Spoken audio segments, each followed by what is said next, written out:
It's gonna be like I need to right order my pizza, before dude. I the keep final forgetting to order boss. my fucking pizza. We're gonna have murder madness again. Just murder each other. Gotcha.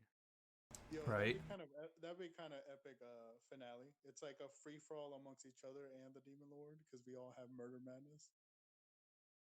Sounds Funny enough, hilarious. you that won't need to have be worried because so it's pretty obvious. But grabbing the weapons of the demon lords is like can sometimes induce madness per use. For use. Yo, let's go. I am taking Baphomet's weapon. I don't know what he uses, but I'm taking it. Funny enough, the issue is that I think there are two people who I think are best suited to use Baphomet and Yunogu's weapons, and it's probably Surina and Yasir. All right. So Probably. what you're saying is I need to kill one of them. Because I I can't mean, them use being best like suited to it doesn't mean that they'll get it. So, hint, That's hint, correct. nudge, nudge. Especially if they're dead. true. Because I can if Actually, what is Yunogu? I mean, Yunogu uses the flail thing, but what does Baphomet use? Baphomet's is a glaive. that's not a simple I weapon. Yeah. Everyone wants the glaive now. no. I mean, I got The my the issue is that like in-game Surina weapon literally ready. like has piloted her character build to be using a glaive. mm, Actually, it's a Naginata. Look at that. Oh, there it is. Yes, but it is still like The only a reason two-handed she's heavy not pole arm. That is like the only Serena's like reason entire like she's fighting like style. I don't want it. It's because it's not a Naginata. Right. is the whip considered a simple weapon? Well, are you talking about Yunogu's flail? It's Yes. no, it is Yeah. considered martial. Damn it. I can't use it. Yeah, Some sort of hence why I ball. mean by like Yasir and Surina are probably the best ones to be using this because Serena's pretty obviously probably best suited for Baphomet's glaive, and Yasir being someone who only has a +1 spear, right, Yasir? Yeah. Yeah, it's about time that you got an upgrade because just about everyone else in the party can like Question. proc damage in another way. Purely for flavor that I like spears. Can't be Yanogu spear. Sadly, no. Um, Die. it is, but hey, the flail does do piercing damage, so there you go. Well, does piercing? Because it scales off strength. So like it would make sense for Yasir to have it because he is the other buff person. Yeah, that's what I mean by like these two weapons are clearly piloted towards Serena and Yasir. Oren doesn't really need to worry about it because Oren has a weapon that's generally going to go against it, and Fetcher, Hallie, and Run have like other ways of dealing damage that's not physical. Magic shit. Yeah, exactly, magic shit. I just have I fucking can arcane grenades. touching, but that's about it. If I magically summon a creature, are its attacks considered magical or no? Like if Usually no. You usually know it actually has to state in it's somewhere in the creature's abilities that it became magical. Yeah. Like for example, the Circle of the Shepherd Druid. It's not until level 6 does it state that its summons or attacks are considered magical. Alright. Shillelagh. Yeah. What if you summon a shillelagh? Shillelagh is different. Shillelagh would definitely like proc it because it turns it into a magical weapon that scales off of it. But once again, the main difference being is that demon princes can't be harmed. Like we're doing the homebrew rule that demon princes can't be harmed by physical weapons unless they are of demonic origin. Hence why like this. Alright. Is there possibly a way for us to obtain demonic weapons beforehand? Well, obviously, like This is literally the point of the labyrinth. okay. Is it just like the demon lord weapons that are considered Yeah. demonic that we can obtain? Okay. Yeah. There are technically 3 in total that you guys can obtain. The two that are in the labyrinth are pretty obvious. The third one's not in the labyrinth, if I'm correct.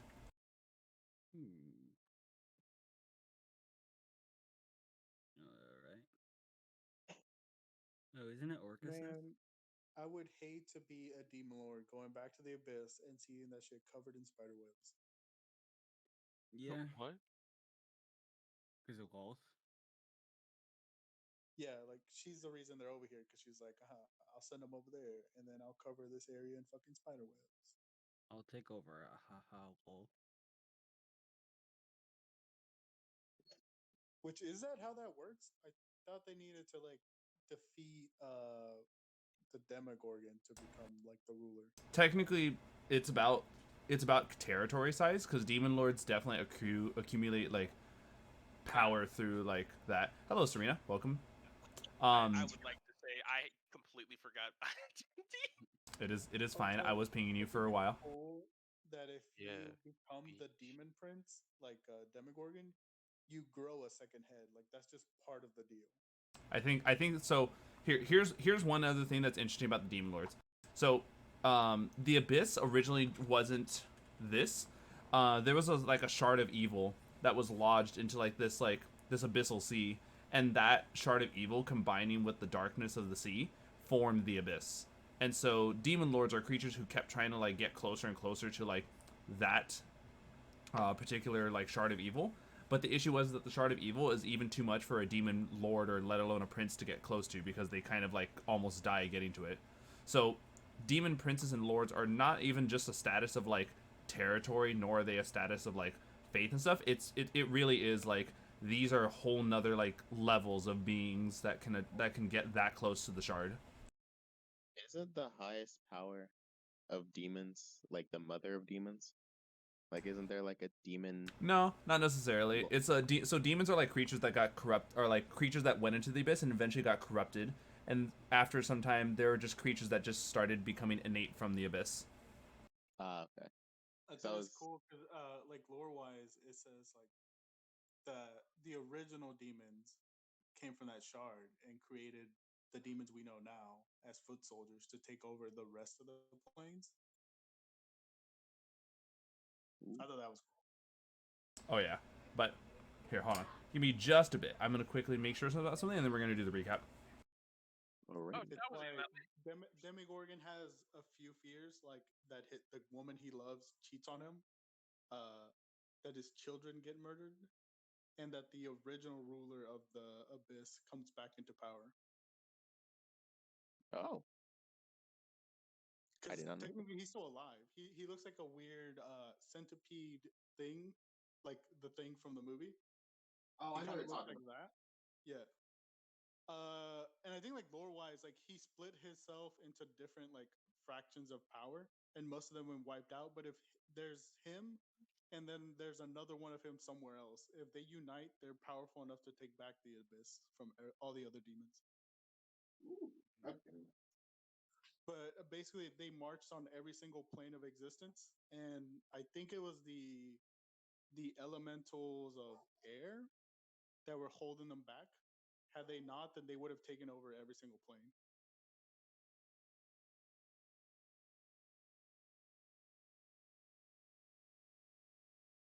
I did not know this. All right. Yeah, like the original demons came from a dimension where it's like concepts. They were like concepts, and so they had power through that. So when they got to our like reality, they had to take like actual forms, which drove them to madness and becoming demons. That's cool. Okay. Yes, shout out to Mr. Rex who makes all these cool lore videos on D&D. Nerd. Yo, he wrote his own D&D book and stuff, so that's cool. What have you done besides getting owned on Destiny 2? wasn't me talking. I didn't even do anything. I just heard nerd, assumed it was Sven. Wow.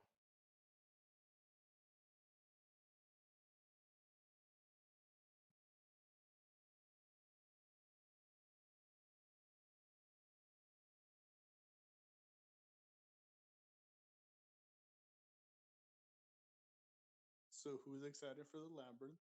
All right. I am back. God. Sorry. All right, and so let's go ahead and do the recap. Welcome on everyone back to another Monday stream, where last we left off, we had finally had our players on their way to the labyrinth. They had encountered a strange type of tower made of a black metal. No further investigation was done other than trying to look inside of it. And upon looking inside, they were ambushed by shadow demons, a bunch of mains, and about like 6 different Vroks, along with the 4 gargoyles that resided on the tower. It was a big, hard battle, but after finally getting through that and taking a well-deserved long rest, our players had actually succumbed to a small form of madness that caused a bit of a bout inside of the tower. With the fight settled and another long rest taken, our adventurers wake up well rested and no longer under the effects of the madness that they encountered the day before. You may all go ahead and continue to roleplay as though you had just woken up. Why am I sleeping in the corner like an animal? You are one. You don't Shut the talk, fuck Oren. up. You don't talk. Hey, you deserved it. Fuck you mean? Man, all I Don't worry remember is about it. saying bonk on. Like, I'm sure the robot fixed itself, but I'd like to imagine it's still like trying to fix itself. I would just assume that the robot's just like looking at Oren, looking back at me, looking at Oren, and then just like really tempted to just flip him off. So you gonna allow this to happen? Yeah. I would like to say you fucked him up with no good reason. Without even I trying. can't be. I wouldn't know that, but I'm just so I'll angry. go up to him and apologize. You To asked the him robot. one too many questions. Not even a question. Yeah. I do like how the question was out of character. You're like, "Hey man, would you mind if I take my turn before you?" He's like, "Oh no, that's it. You're done." I'm like, God, how did this come in? Right. You can't be reasoned with, dude. What do you mean? Alright, now I want to see if I actually have something to help the robot. I mean, you don't need to. For the most part, the robot does regenerate. So after like a full long rest, it would have its hit points back. Yep. Oh. I'll just tap him on the arm. We're good, right? The robot looking over at you with what looks like a silent and blank stare. The robot doesn't respond though. I would in my mind tell him to flip him off. He's Oh mad my about God. something. That's fair. That's fair. But you guys are aware that you are probably not too far away from the labyrinth, and with that being the chaos that you guys encountered just a mere 2 days ago, the thought does cross some of your guys' minds. What is awaiting you in the labyrinth? Huh. Yeah. Are y'all ready Maybe. for it? Not I'm ready for really, some, but yeah. I guess so. I'm ready to bet my life. I look at Fetcher. You should be prepared. Yeah, I died once. I can die again. Maybe. Well, maybe. Also, real quick, Zeno and the others, could you look at D&D images and see what I'm summoning, or I summoned to be my familiar for today? What the fuck? You got it, yeah. An Annis Hag is something that you can summon. Yep. So, yep. So there's that. Thank I just want you to know you are providing her voice. You got to. Well, hold on, I already got you. So what's it to you, toots? Oh my God. I'm not even attempting. I remember when I was just a child, growing up in the labyrinth. She's like, I remember when I was attractive as you guys. Look at me now, even hotter than before. You say have hella men on my bitch.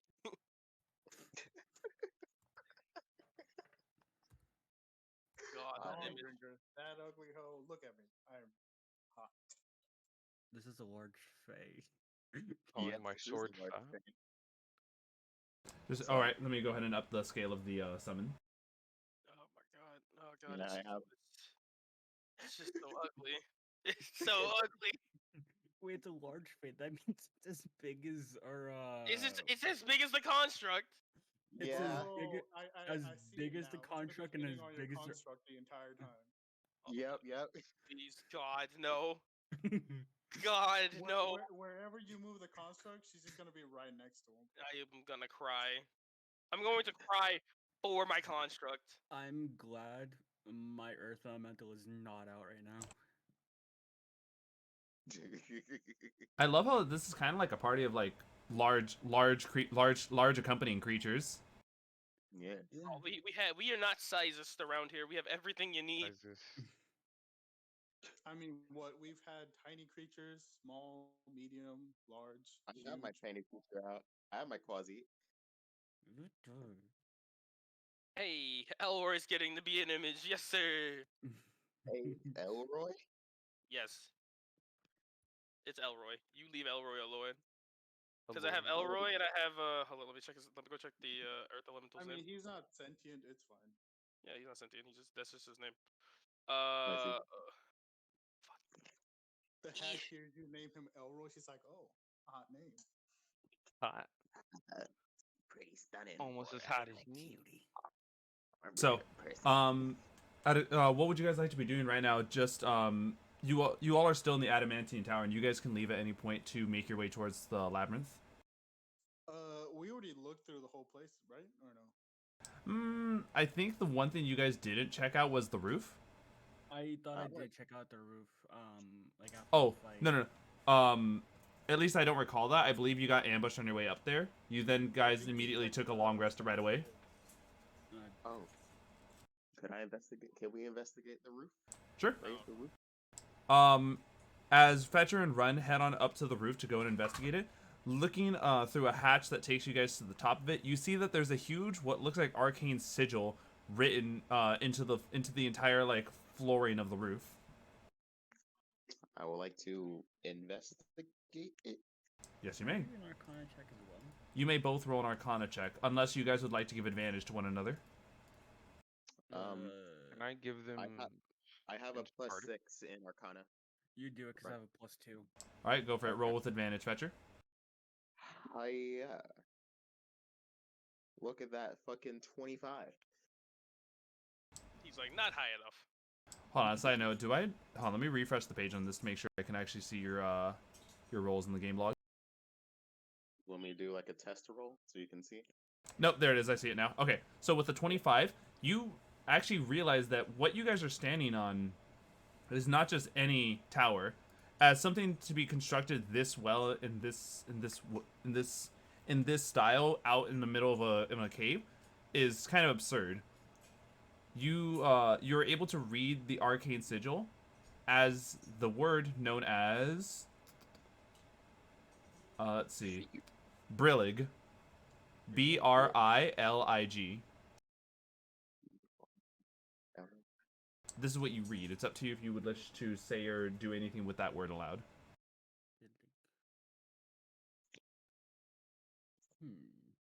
Say it out loud.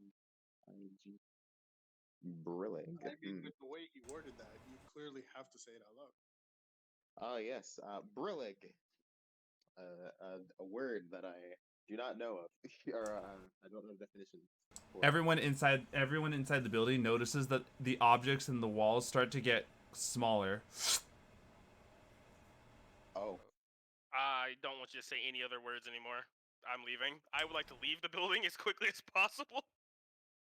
As you all go running out, Run and Fetcher, the two of you notice that the roofing is getting smaller and smaller until the point where you both actually are having to jump off of it without any fall damage because it shrinks down to a 1-inch metal cube.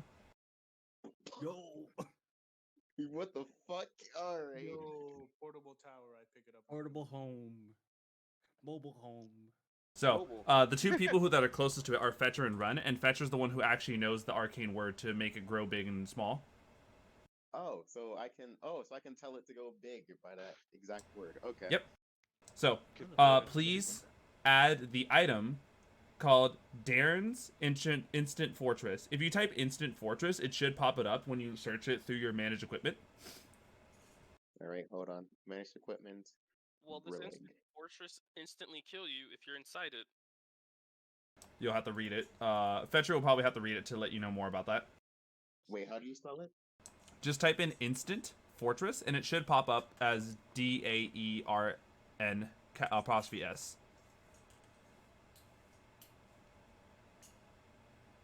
Oh, Darren's Instant Fortress. Yep.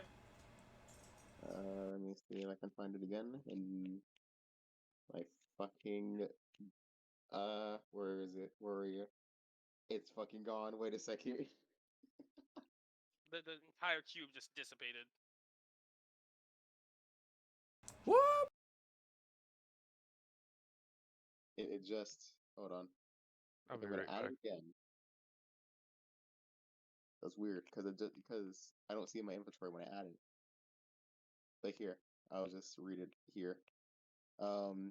You can use an action to place this 1-inch metal cube on the ground and speak its command word. The cube rapidly grows into a fortress that remains until you use an action word to command it to dismiss, which only works if the fortress is empty. What you call it? The fortress is square, 20 feet on the side and 30 feet high, with a narrow slit on all sides and a battlement atop it. Nothing really here. Each creature in the area where the fortress appears makes a dexterity of 15 DC 15 dexterity saving throw, taking 10d10 bludgeoning damage on a failed save, or half as much on a successful one. In either case, the creature is pushed to an unoccupied space outside by next to the fortress. Objects in the area that aren't being worn or carried takes damage and are pushed automatically. So it literally is just like you can toss it on, almost like what is it, like the Dragon Ball like capsule houses, Ah. but Interesting. exactly. So this is an item on your position, Fetcher. You're the only person who knows the word to make it grow big and small, and you can choose to allow your allies to know this word as well. But for all intents and purposes, we're assuming that this is on your person. All right. Oh, also, if you refresh your character sheet page, you'll see it's been added there. I added it for you. Okay. Do I see it? Oh, there we go. Okay. All right. And so, with the fortress shrunk down to a 1-inch cube, Fetcher picks it up, puts it in his belongings, and you may all continue as you wish towards the entrance of the labyrinth. Okay. Are we doing marching right now? Repeat that. Marching order. I'm sorry, Yasir, what was that? Marching order. Are we doing one? For the most part, we should probably be establishing a marching order now that we can see your guys' summons as they are. Okay. I'll be towards like second and in the front, so like behind the first person in front. So who was going to be our first person in front? That's me. I would assume Oren. Yeah, So the halls here are pretty wide. We can easily assign multiple people to the front if you guys want to do like 3 people in the front. Yeah, sure. I guess me or Do we want to do Oren, Yasir? Can my shield guardian be next to Oren? I don't want to be next to. I don't want to be in the front.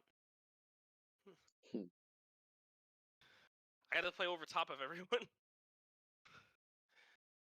How's that so far? Shield guardian next to me.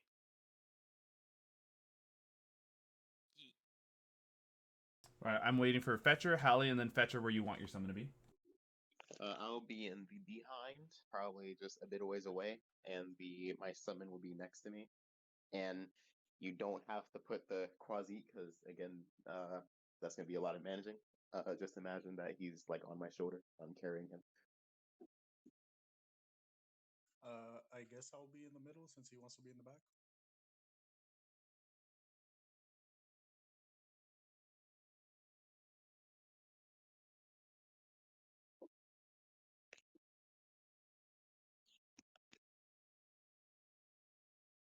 Maybe. How do you guys like this? 1 square above, like basically across from Oren. Yep. All right, are we all good with this order you guys have so far? Yes. It looks a bit weird, but I can live with it. It definitely provides room for you guys to be able to space out and not get in each other's way in the event of like stuff. Yeah. So for now, Can we have Roy move up 1 little space right above Oren so we have Roy?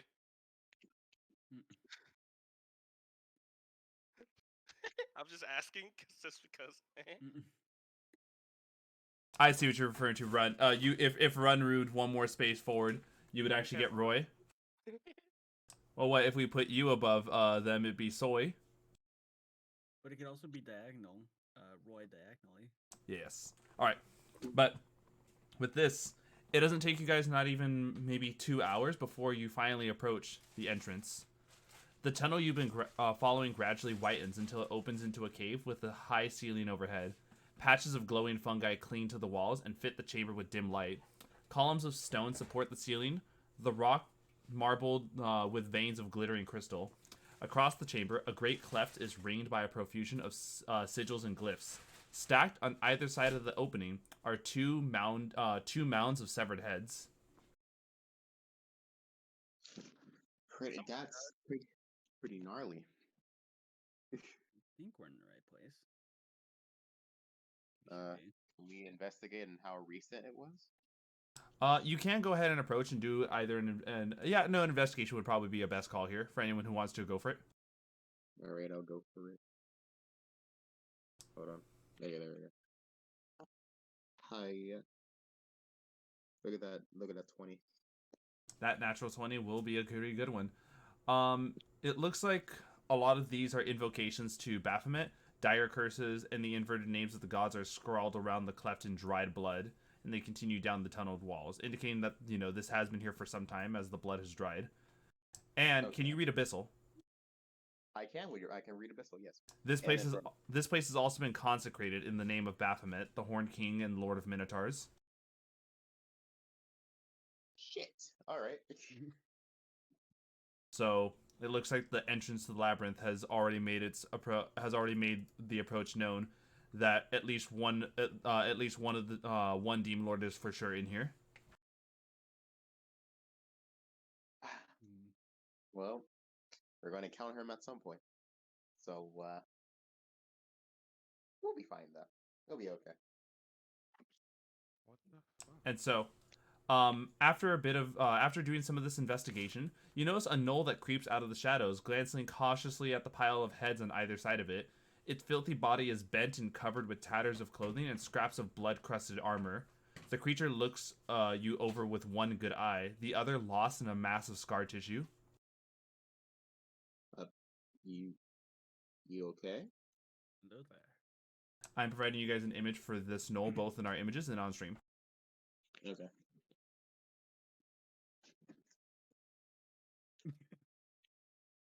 Yes. Oh yes, big metal knoll. Yes. I know, right? Hold on, here it is.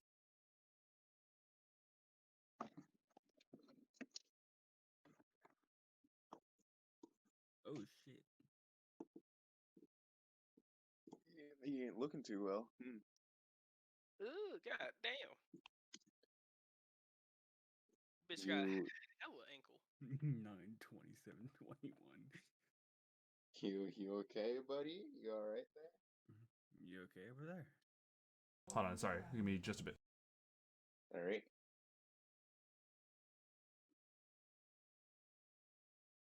Ugh.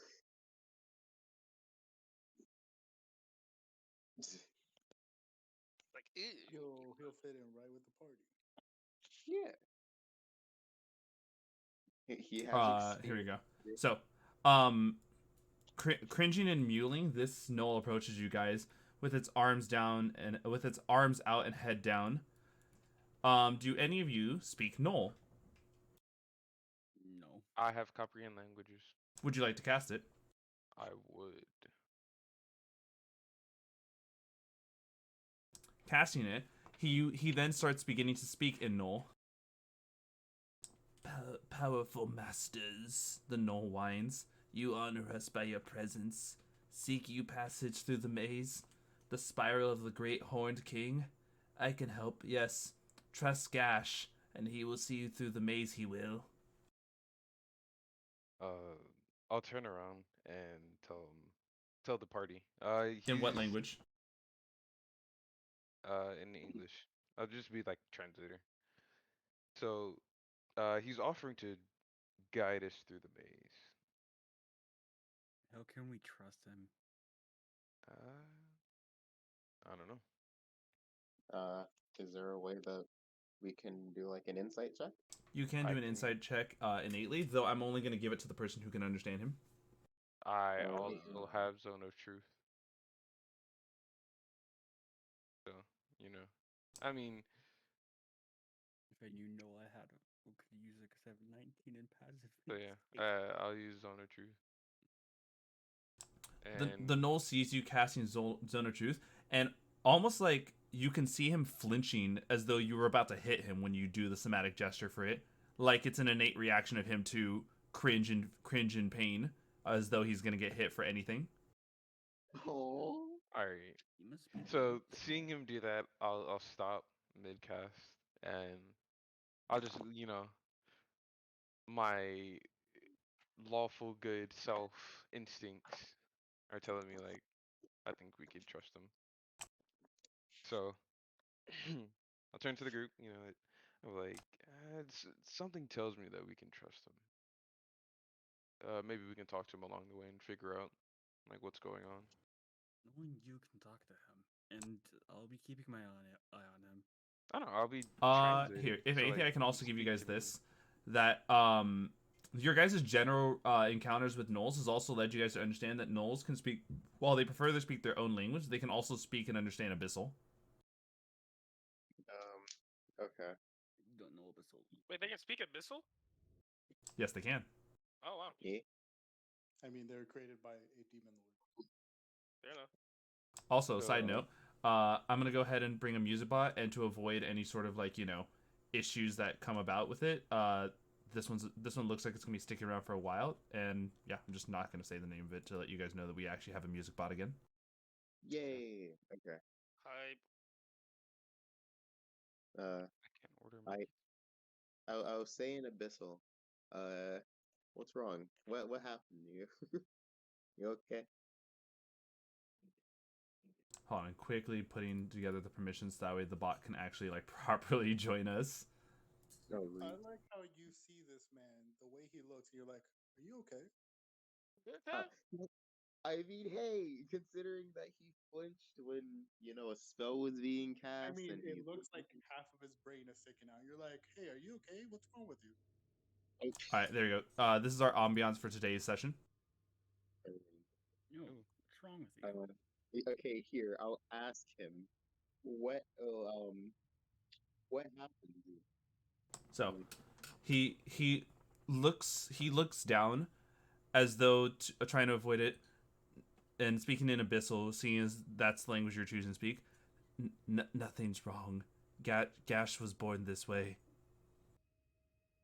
Oh, he's like the Hunchback of Notre Dame. All right. And you just asked him how he fucked up his life. He was like, I was born this way. I was born this way. You Right. Insensitive, said Fletcher. I can't believe. insensitive. I would just say I'm sorry. I didn't know. No. Gash is the one who is sorry. Gash should do better to cover up his misformed face. No. Is there something Okay. what can we do? If you Would a lesser restoration help? He was born that way, so I don't think we could really do anything. Maybe not a Lester restoration, just because this is okay. If any of you guys would like to do a medicine check to better gauge how to deal with this, if you do want to help him out with whatever is affecting his face. I can do it. I have a +8. I just want to see. Okay. All right, I believe in you. 7. I got a 27. All right. Gash, at least you didn't not rolling an insight. You can just tell based off your medicine check.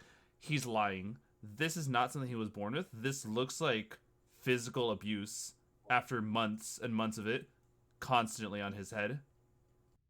Oh no. God. So what you're saying, like a first level cure wounds? How do I put this? It's almost like, imagine you got slashed and the scar got attacked, and the scar of that scar kept getting attacked to the point where it's just a malformed piece of head.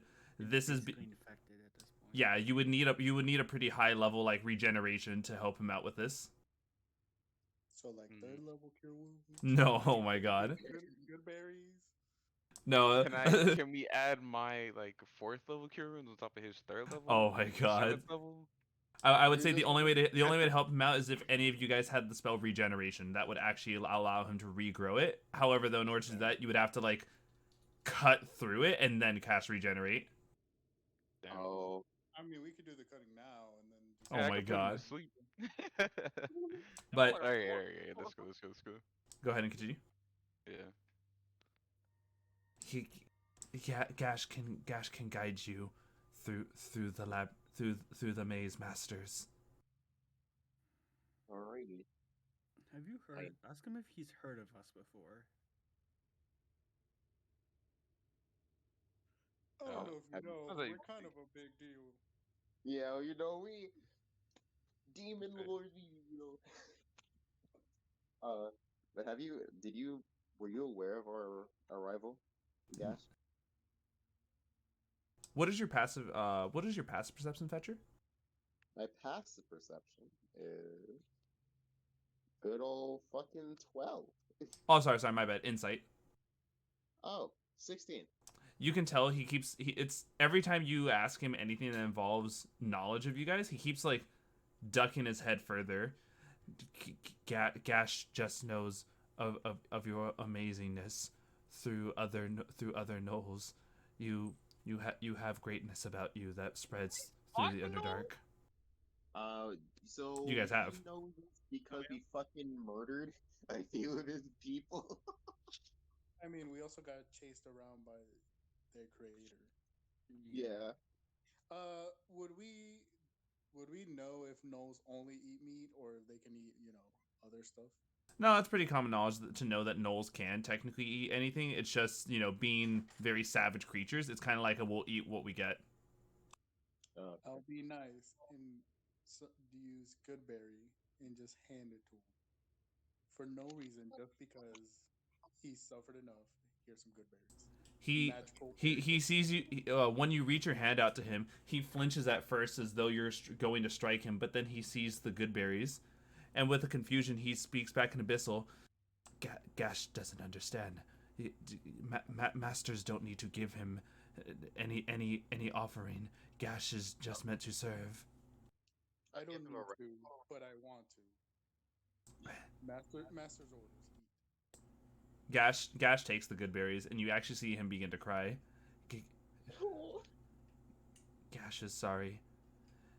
You should leave. You are kind people.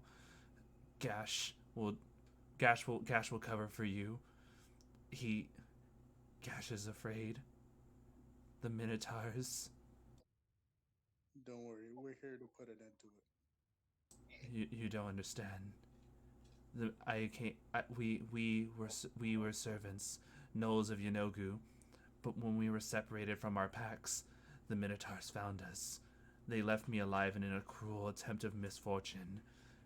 They gave Gash this for months. Gash sees your kindness and thinks it be best that you flee. Never return to the labyrinth. Well, unfortunately, you can't do that because we're kind of on. Unfortunately, we have to go in. Yeah, I mean, what we can do is seek revenge for you. Justice. You kill Minotaurs for Gash? Hell yeah. We'll bring you their head as a souvenir. Yeah. Gash is supposed to lead victims to the Minotaurs as bait for Minotaurs to claim their bounty. But if you wish, Gash can guide you with you having knowledge of Minotaurs. That sounds like a good plan. Plus, you get to fill your belly on Minotaur. Yeah. Gash is sorry. He tried to pull you in. Gash just wants the pain to stop. Oh no, you're perfectly fine. I understand. You're okay. We must to survive. Gash understands. Gash still say sorry. Follow Gash. He knows way through labyrinth. Can I insight that? I'm pretty sure he knows. Like, I don't think he'd lie to us about that. At this point, yeah. Yeah, Fetcher. Your guys' insight and your guys' investigation has shown that at least what Gash is speaking right now is the truth. That what Okay. he very much led people to Minotaurs normally, but you guys are the only people who have shown him kindness and such. So he actually respects that and wants to be your friend. Okay. Go the power of good berries. Also, side note, so long as you guys have Gash in your party, any survival checks in the labyrinth are done with advantage. Damn. Yeah. Hey. Yeah. Let me go ahead and get this score for you guys. Let me see, where is that encounter that I have planned for you guys over here? So my survival is only a +7. Does anyone have anything higher? I think I might have one. Nope. You said No. survival? Yeah, I have a +2. Nah, no. No, I have a +4. And +5. All right, all Wait, right. is it like only like a one person can roll, or is it like everybody can? So typically it's a one person, kind of like whoever's the lead person who's trying to help with survivals. I'd imagine you guys would want to assign it to whoever has the highest, which I think is Hallie, right? It sounds like, unless Surina has like a +20. Then Oh, I have a 4. Has a +4. Yeah. So Hallie would be our best person to do survival checks, and as long as you have Gash in the party, you'll make these checks with advantage. Hey. yo, the power of good berries. In case you are wondering, Gash is an extremely weakened gnoll, and for all intents and purposes, he usually is a non-combatant. Yeah, I assume he was just gonna be like our guide. Yeah. So, what looks like Gash leading you guys for about a half hour, he stops before there's an obvious like sharp turn into what looks like a large cavern. Gash, up ahead, are minotaurs empowered by Baphomet's presence. Be be best careful. We'll try. And so, Gash begins to lead the way, and in Abyssal, masters, the fools following me do not speak Abyssal. I bring them to you as wonderful claims to your bounty. Please, behold them and take due with your slaughter. You guys may choose to do as you wish. I'm gonna go ahead and set up the encounter. Okay, so I would say the best course of well, so we are going to encounter the Minotaurs, right? Yeah, Like they're literally right in front of us. I would Okay, say, so if it's possible, maybe we attack first, take them by surprise, because they're assuming we would be taken by surprise. Yeah. Would Yeah. we be able to cast a spell prior to us going into this engagement? Uh, Yes, it is possible to cast a spell prior to the engagement, depending on the spell you're trying to go for. I will say this: regardless of whatever you're trying to do, the Minotaurs are expecting combat, so there is no way to get the surprise condition on them. That's cool. Okay, Still, then I would say if you have any buffs that you need to do them now. That way, when it's actually your turn in combat, you can just do whatever. Shield of faith. yeah, Shield of Faith. What do you mean? There's I'm just like doing 5 shields of faith being summoned at the same time. We're like, oh yes, we're taking them by surprise. Armor of Agathis. um, should I ready it? Wait, Minotaurs would be resistant to fire, right? So I No guess. idea. I don't know, but I mean, from your prior experience, creatures from the abyss sometimes have fire resistance. Yeah. Hmm. I will also say Okay. this: for the purposes of this combat, these are not actually following the Minotaur stat blocks. These are following a stronger creature stat blocks that have been adjusted to resemble that of Minotaur combat maneuvers. Okay. So I guess it's up to you. Do you want to err on the side of caution, not use fire, or do you want to like, okay, gonna test it out first? Um, I will. Either Cause way is valid, because like obviously, if your most powerful spells are fire, might as well try it. Like maybe you'll get lucky and these aren't resistant to fire. But if you don't want to waste a spell slot on something you think might be resisted, you know. know what? Well, okay. Because my only concern is that when is the next time we're gonna have a rest, or at least in my case, a short rest. Well, I Don't we mean, have the tower? every long rest, I think we risk the chance of having madness. I don't know Yeah. about What short about rest. I would assume maybe. a short rest, Xena? I think we'd have to take one to find out. Yeah, that's what I was about to say. Okay. In that case, I will say fuck it, and we're gonna throw a fireball. It was like, all right, get your Fire. buffs. I was like, okay, shield of faith, armor of Agathis, fireball. Yes. All right. So with this, knowing that this combat is going to go off the moment you guys enter the area, I'm going to ask for an initiative check actually right now.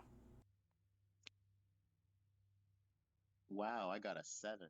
Fuck. 15. Shit, first roll of the day. 8. Wait, hold on. Hey, I need. it's a good thing you said you wanted to start with fireball. Right. Go ahead and remember that because Fetcher is the person who's starting us off with Fireball, we're starting based off Fetcher's initiative then. Okay, I just want to make sure that my familiar doesn't need a roll. Yes, because your familiar always procs immediately after you, correct? I think that's my yeah. Procs after me. Yeah.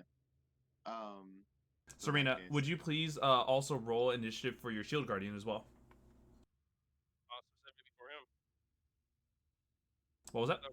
I thought we usually had him go after me. Oh, that's right. It was for the convenience of us fixing this. And the only person I'm missing an initiative roll is Yasir. oh no, yes, here you here. He's here. I'm pretty sure he's just muted right now.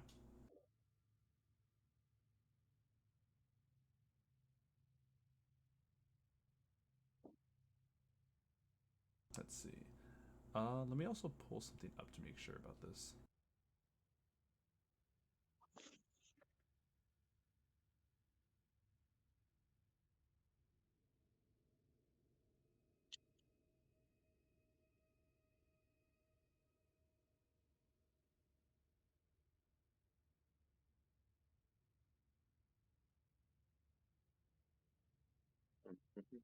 Hmm.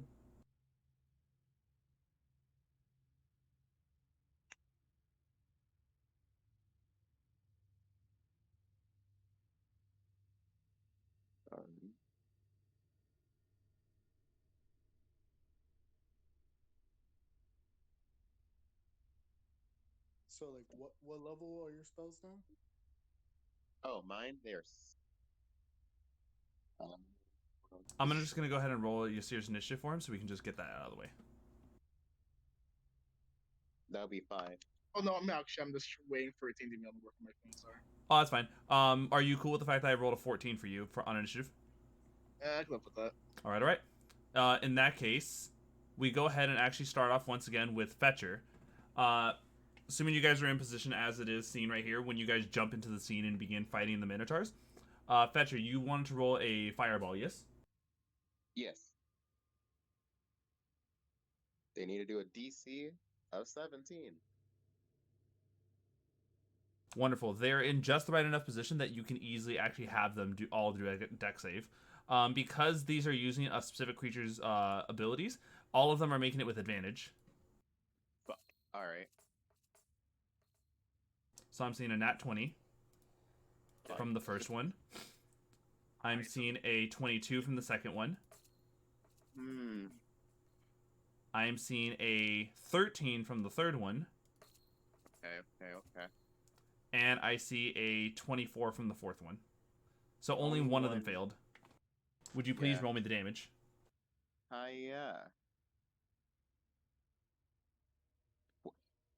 Are you 26? All right. So the one who fails ends up taking 13 points of damage, while all the others only end up taking 6.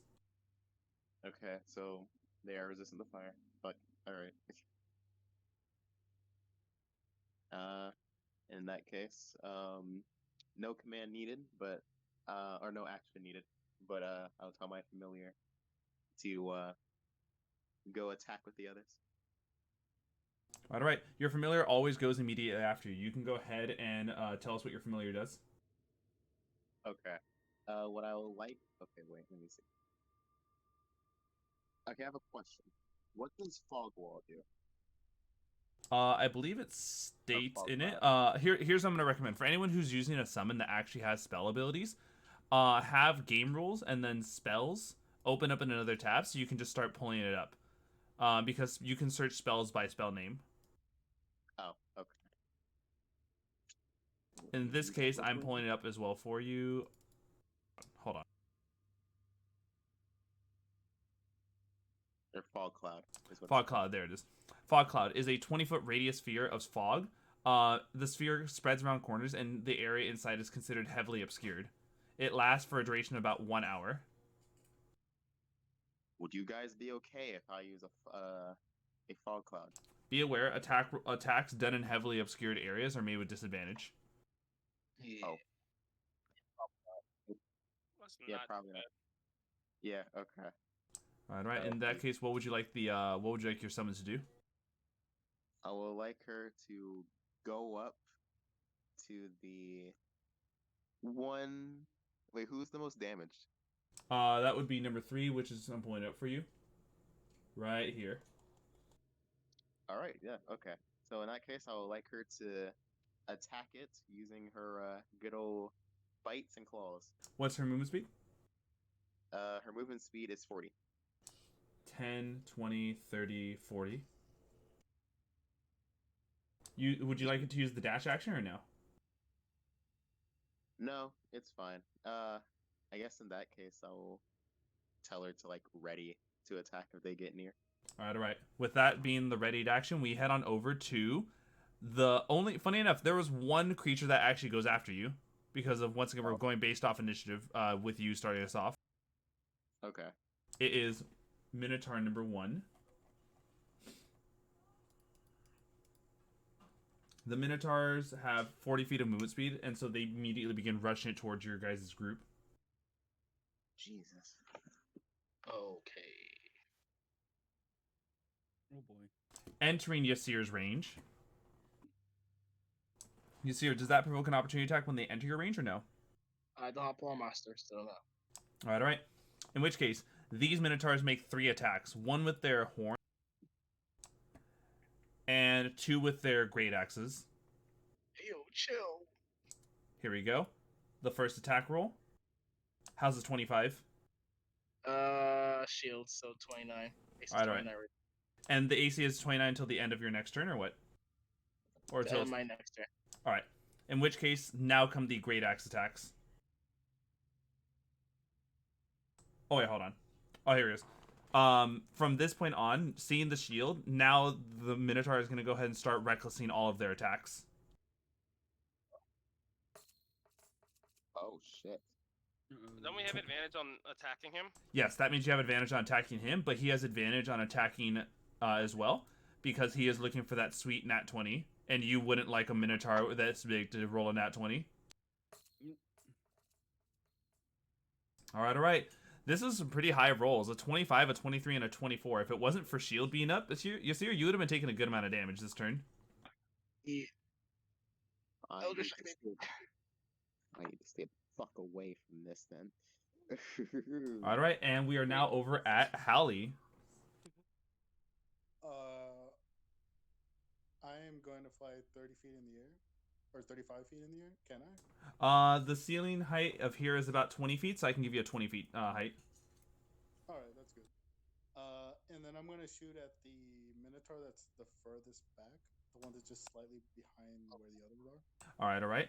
As well, for retrospect, just remember, when in doubt, the labyrinth ceilings, like 20 feet is probably the highest you'll ever see in the labyrinth. Normally, it's like 10 or 15 feet high areas because it's supposed to be like not just like a horizontal labyrinth. It's like a labyrinth that goes up, down, left, right, backwards, forwards. It's like like constant tunnels and caverns. All right.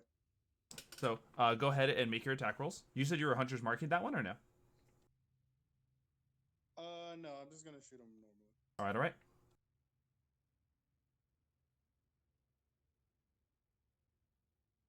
That is a successful hit. And there's a nat 20, our first one for the session. Go ahead and give me the damage.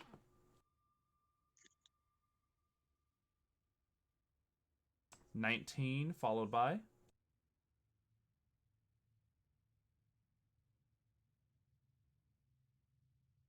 Ooh. all right. And once again, these are with +2 arrows as well for each one, right?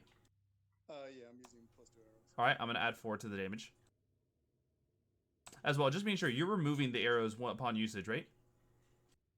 Yeah, I just bought like a crap ton of arrows. I have like 200. Okay, I just want to be sure because I do know that you're gonna see the labyrinth probably eat through those, because you're gonna need them.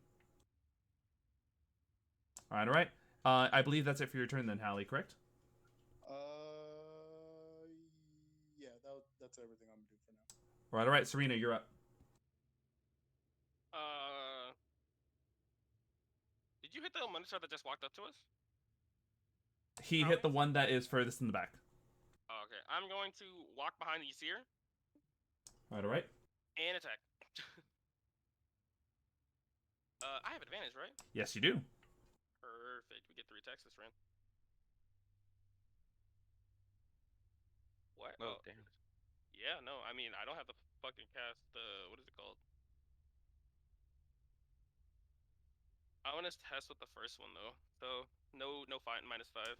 All right. 25 to hit. Successful hit. Why didn't you -5 if you're getting advantage? Because I wanted to see what I'm thinking is going to be a hit. This one will be a -5. All right. Oh. That would be a 15, which still hits. 15 still hits? Yep. Oh, okay, we're ready for the rest of the combat. Alright, then. That's a nat 20. All With right. the -5, yay. Oh, okay, so the nat 20 has to go first.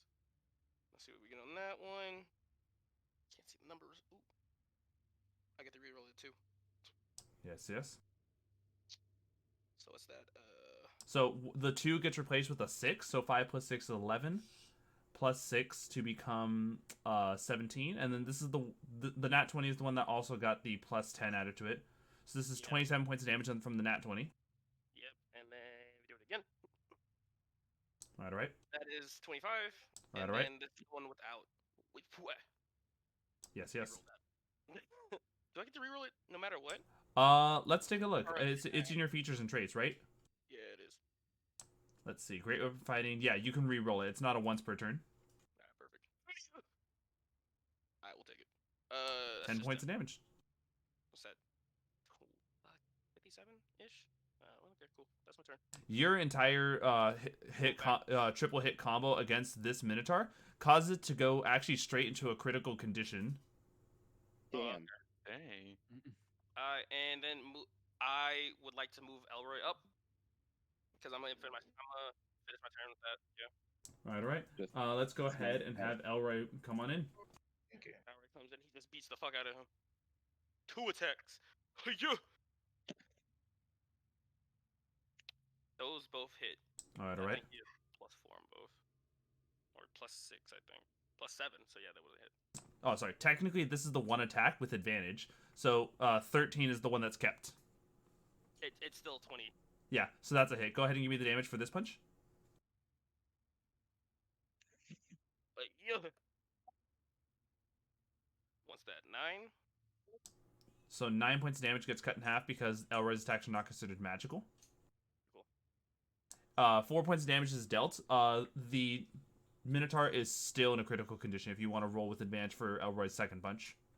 Yeah. Let's see how these look. Oh, I think that's a hit. 11, 18 to hit. So let's see. 8. Or not 18. No, 15 to hit. 15 on the dot. That is a hit. Alright, cool. Yeah, he still hits. Great. Let's see the damage. Can I get some high numbers? 10. 6 was 4, 10. So that is enough to actually kill this Minotaur. Fuck out of here. All right, Minotaur number 1 has been dealt with. You can see what looks like the look of joy on Gash's faces in the corner behind you guys as he's actually seen his tormentors be brought down. Can I move Shield Guardian back 5 feet? Yes, you may. Just so we can. As a reaction, can I make a soul trinket out of that Minotaur? I believe so. It's a reaction ability of yours. Yes. Yes, you may. Could I look back at Gash and just like nod my head and put my thumbs up. All right. Gash sees that and looks happy for what's coming as we move on over to Minotaur number 3. Minotaur number 3 is not going to take any chances, immediately running up towards your summon fetcher and beginning their 3-hit combo. Wait, does that mean that she hits back since it's ready to attack if it gets near him? Or Yes. Gets near her? Yes, but it's only one attack. Oh, it's only one attack. Okay. Oh, hold on, wait. Let me move over to the good old sheet. It's going to perform a good old. Yeah, right. It's gonna do a claw. All right. So this will get a +8. So 9. 17 is a hit. All right. And that will be. Yeah. Okay. 3d6s. Are this creature's attacks considered magical, by the way?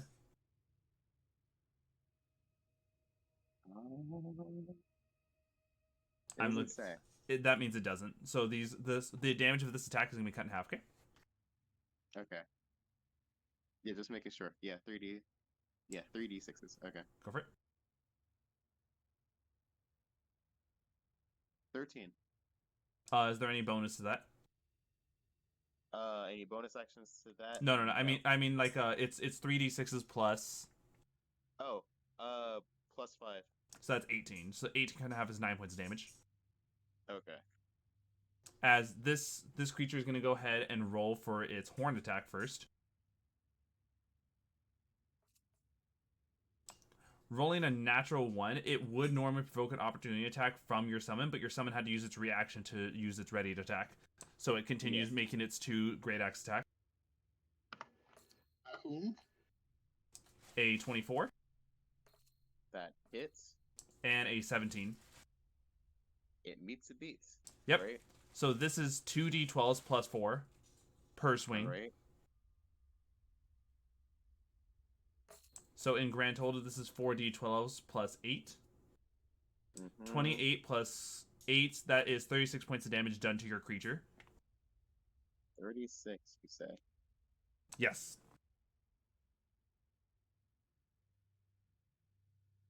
She still got life in it. All right. With Minotaur number 2 going in for more attacks. I'll be right back. I'm going to quickly say bye to Skills as she leaves to work. All right.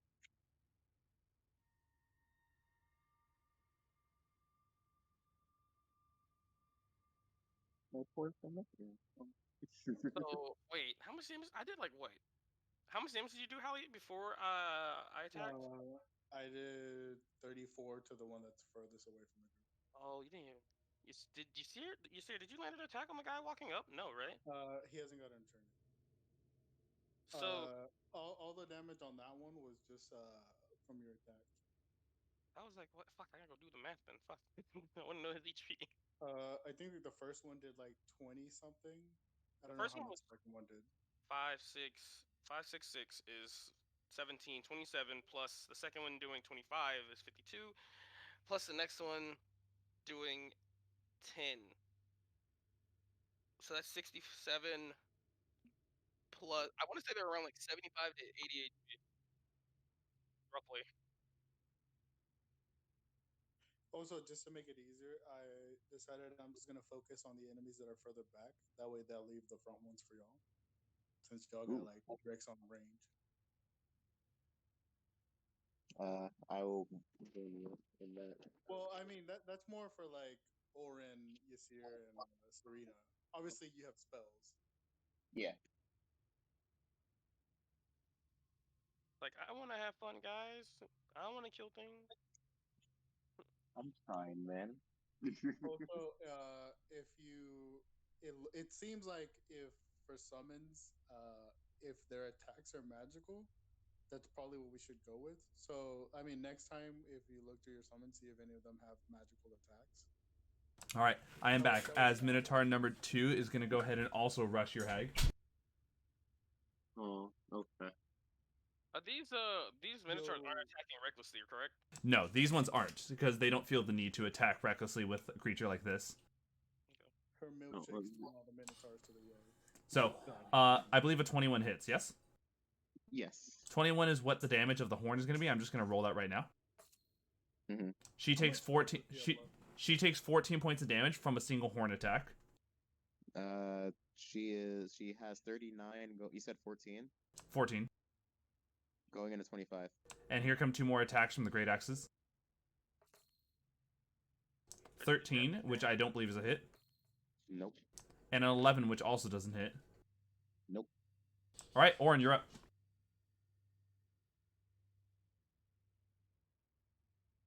Oren, you there? Yeah, I'm here. All right, go ahead and continue your turn. Alright, I'm gonna blow a kiss at the Minotaur, just to show him who's boss. All right, I get that. Power move. Alright, I'll move to the one closest. All right. That's not being attacked by his summon. And that one's full health, right? Technically, all of them have taken some form of damage from the fireball innately, even if it was like 6. I forgot about the Okay. fireball. Right, I did too. Alright, and yeah, I really don't have anything else. 20. That is a successful hit on the Minotaur. Are you gonna want to smite this? This Nah. the one that is in front of you, which I'm assuming is the one you're attacking, is the one that Hallie did a good amount of damage to and is actually bloodied right now. Oh, nah, I'm not gonna smite it. All right, go ahead and give me the damage. 18. Don't forget your additional D8. Or no, you no, I remember you don't get that yet. That is enough to cause this Minotaur to go from bloodied to stumbling. Wait, I get a D. From fucking what's it called? Where is that from? Is this a fiend? It is a fiend. Yeah. But I doesn't the bonus D8 come from when you smite?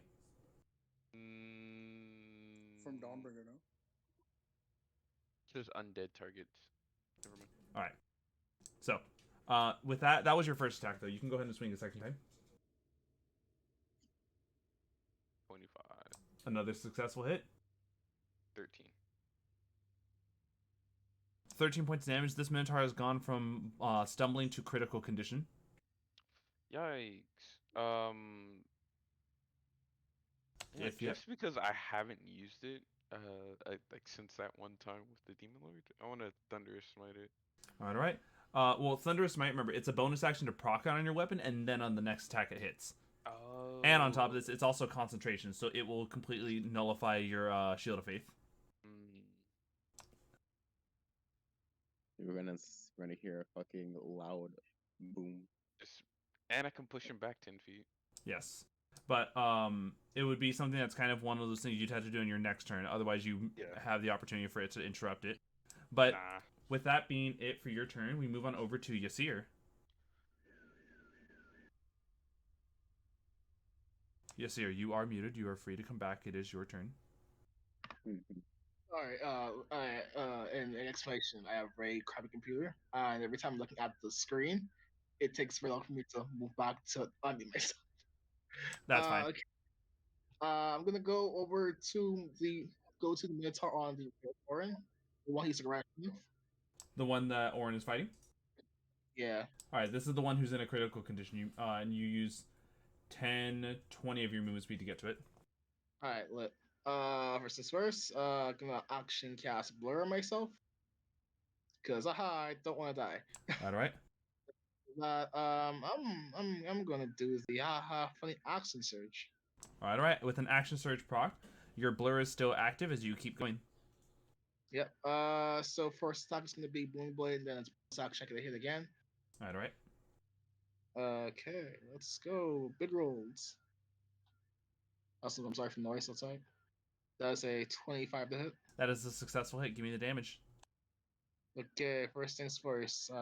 Blur damage. Hold on. Oh, blur. Bloom Blade damage. Right. Bloom Blade damage is a spicy 5. Funny enough, because of that, I know that you have bonus damage coming in, but that is already enough to kill the critical condition Minotaur. Alright, great. So next time, guess I'll just move next 10 feet over the other one, All right. and then hit that one. Essentially, that's not 20. Let's go. Give me the damage. I'm popping off, guys. I'm popping off. Let's Nice. see. Popping off. 17 points of piercing damage. 17 points of piercing damage causes this Minotaur to now enter the bloodied condition. Popping off. Yep, it's my turn. Guilty. All right. It is Minotaur number 4's turn. Minotaur number 4 looks happy that Yasir has entered within its melee, within its reach, and you see this one begins to like use its hooves to start pushing back on the ground God, he's gonna fucking rush. as he just begins ducking his head down and just running into Yasir. Oof. Ah. Big oop. He's fucking gonna go. He does disadvantage to hit me. Why does he have the disadvantage? Blur. He is using Reckless to roll normally. Oh, okay. Got it. 24. Shield. Fuck that. All right. Luckily enough, you did manage to completely block it with the shield. However, the rest of the great axes are coming in normally. That is a nat 20. Fuck that guy. I'll take it. I'm going to quickly roll the damage because you'll have to make a concentration check to maintain your blur. I have advantage because of Warcaster. Yes, you do. The damage of a single great axe attack was 36 points of damage. Jesus Christ. Ayo, chill. Ah. And now you have to make that con save. My bones. So was that 34 or 36? 36, because remember, it's 4d12 plus 4. That's how much these Minotaurs swung for with the critical. My bones. And in case you're wondering, the DC is typically either 10 or half the damage, whichever one is higher. So 36 is a DC of 18. 25. All right, you're 20. good. Blur is still up as it goes for its second great axe swing, and it would be a 19, but luckily enough, you still have shield up, and so that would be it for the fourth Minotaur. As we move on over to run. Jesus. Fucking Christ. My bones. Everything. Right. So Right. I'm going to move maybe 30, like use my full movement to move up and basically be behind the Minotaurs. All right, 5, 10, 15, 20, 25, 30, like here. Not that close, but maybe 5, like, 10, 15, 20, 25, 30. Yes. Ah. And then I'm going to heck. Let's see. So I'm going to throw my dagger at it, or one dagger at the one that's in front of me. All right. A 26. That will be a successful hit. You are able to proc sneak attack due to the fact that it is a finesse and range weapon with an ally within 5 feet. Yep. 1d4 plus 4, so 7 plus sneak attack. All right. 7 plus 12, so 19. 19. And just being sure, this is once again the one to the left, right? Yes. Okay. And then the one next to it, I'm going to do Wails from the Grave. Okay. 3d6 necrotic. Click it. Let me click it. 10 necrotic Wails from the Grave. All right. Your single dagger throw into the Minotaur to the left causes it to go from bloody to stumbling. Alright, then bonus action, I'm gonna throw the other dagger at it. All right. Dagger, don't you mean card? All right. I have daggers and cards. That is also a successful hit. Please give me the damage. 1d4 plus 4, so 7. All right. Is that it for your turn? And I can't do sneak attack damage again, so No. yes. All right. If that's it for your turn, we move on over to Fetcher. Alright, I'm gonna fly up with Howie, and I'm gonna use a good old Eldritch Blast on the weakest one. All right. Go ahead and fire your Eldritch Blast shots. I believe it's 3 of them now. Yes. That's a good That's a 13. That is a miss. Go ahead and fire your other two. One hit. 15. Okay. Then there you go. All right, please Okay. roll your 2 Eldritch Blast that hit. 7. All right. And 13. All right, your 2 Eldritch Blast shots managed to actually start killing the third Minotaur. There is only one left, and it's the one who got the critical on Yasir. Oh, okay. So my hag will go next. All right. Your hag runs on up forward, and it has its full movement speed to be able to get within reach. It can do whatever it wishes. Okay. I'm gonna give myself my temp health real quick. All right. Just in case. Okay. Remember, as a side note, temporary health doesn't stack. It always just replaces it. If you had temporary health that was higher, you keep whichever one's higher. But I know you haven't had any so far. I just want to remind you. Yeah. So my hag is gonna look at the Minotaur, look it up and down, and she's feeling quite huggy, so she's gonna do crushing hug. Yeah, give me some of that loving Minotaur. Give me some of that sugar. Here you go. That's a +8. That with it. successful hit. So now she's gonna do good old, hold on.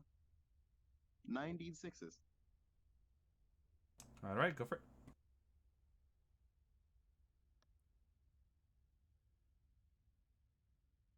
And this is plus what, or is it just flat 96? +5. What type of damage is this as well? This is bludgeoning damage, and he's also grappled. All right. Just being sure. This is non-magical, so 47 we take it. 46 cut in half. This is 23 points damage, but still a good amount for a single attack. Yeah. That single attack causes it to be bloodied right now. Hey. Okay. And now since she's grappled onto it, she cannot do any more attacks. All right. Yeah, the hag can't make any attacks while grappling a creature in this way. Yeah. All right. In which case, we are back at the top of the order with Hallie. Yo, I like to think she didn't grapple him with her arms, but with her thighs. Yeah. God, they don't call me Thunder Thighs for nothing. Oh god.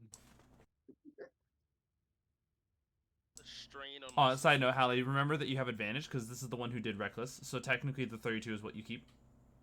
Oh, okay.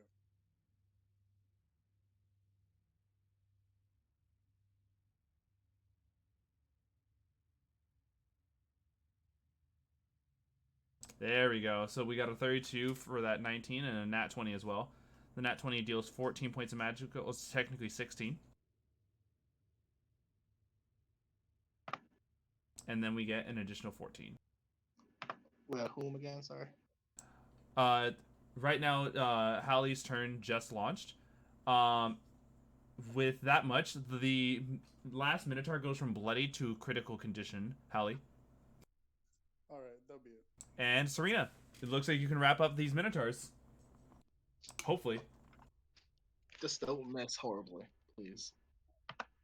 My bones can't take it anymore. What's the call, Surina? I'm muted. Move up as close as possible, and I have advantage, so this is 5, obviously 10, 15, 20, 25, 30, which is just enough feet to get in range. Go ahead and attack with advantage. Yeah. Those are some low ass numbers. I actually didn't hit with that one. That was the -5, correct? Yeah. That I'm is still indeed a minus miss. 5. If I don't hit this time, well, then I'm gonna find a way to hit him. That is a successful hit, giving us the bonus damage. Does he have more than 6 HP? I will let you know now. He had 7. That last Minotaur died. Hey, okay. And so, you guys, with all 4 of the Minotaurs killed, Gash slowly creeping out, still worrisome as to what's coming.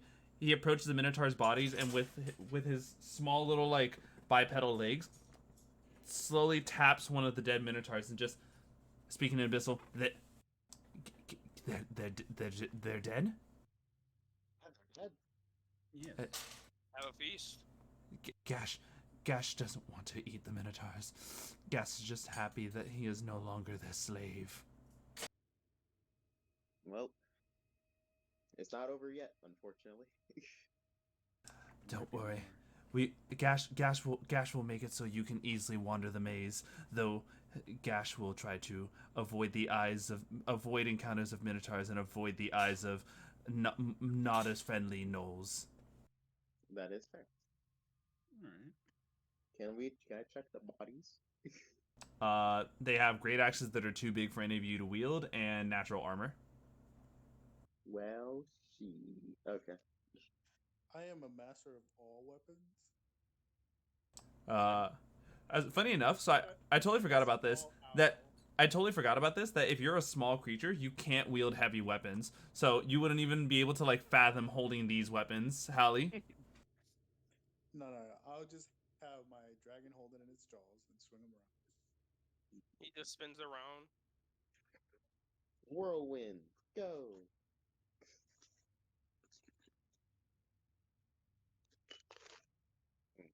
Okay. Is there anything in this room?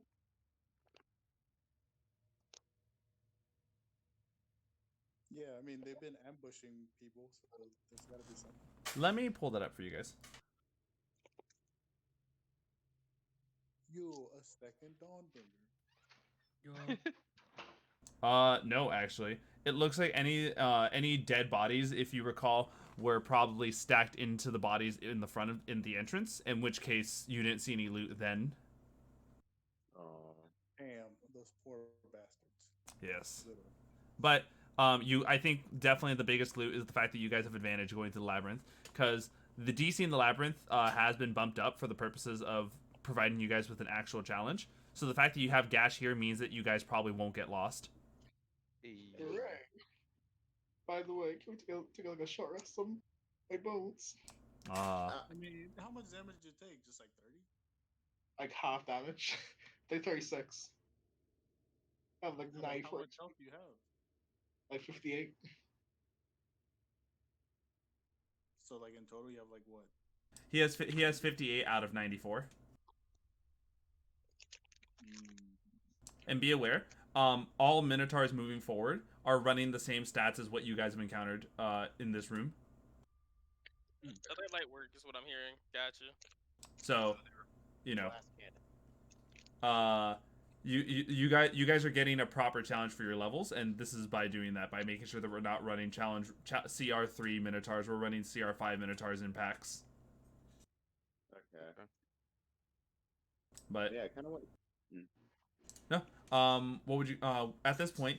You guys, I believe I heard. So, is there a group decision to make a short rest right now, or no? I mean, do we Okay, really so need? who needs the short rest? Obviously, Yasir. He wants one. I think it's Yasir and technically the Hag. If you guys want the Hag to be around, Yeah. How many spell slots do you have, Fetcher? I have 2 more.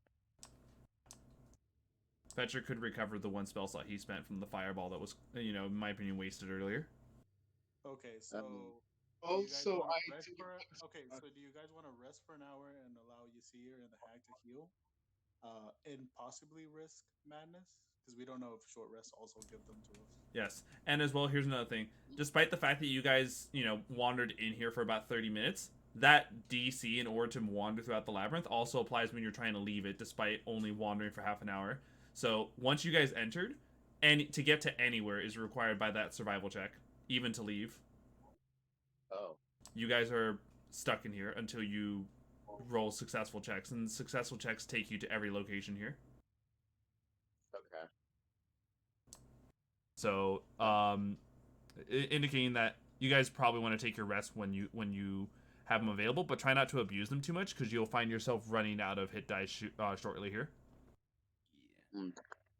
Okay, Yasir, how confident are you that if you were to use what's that fighter healing thing they do? Second one. Second one? Do you think if you did that during combat, would that put you at good health, or do you actually want to take the short rest?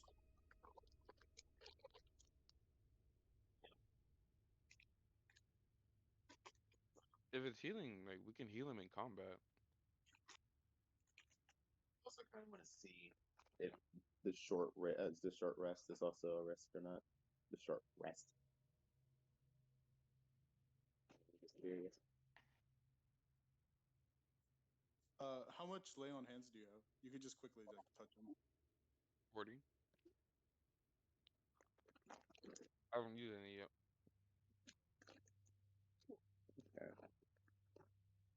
So how much lay on hands would you want Yasir to feel comfortable? And I get this back on every long rest. So Yeah. I also the search box, so. Which Yeah, good I'm luck. just Good luck trying getting to- a long rest in here, by the way, everyone. I'm just Right. trying to like know give us the most of time before we take a rest in case of madnesses. So like if we can heal ourselves and extend the time we need between rests, that'd be great. Yeah.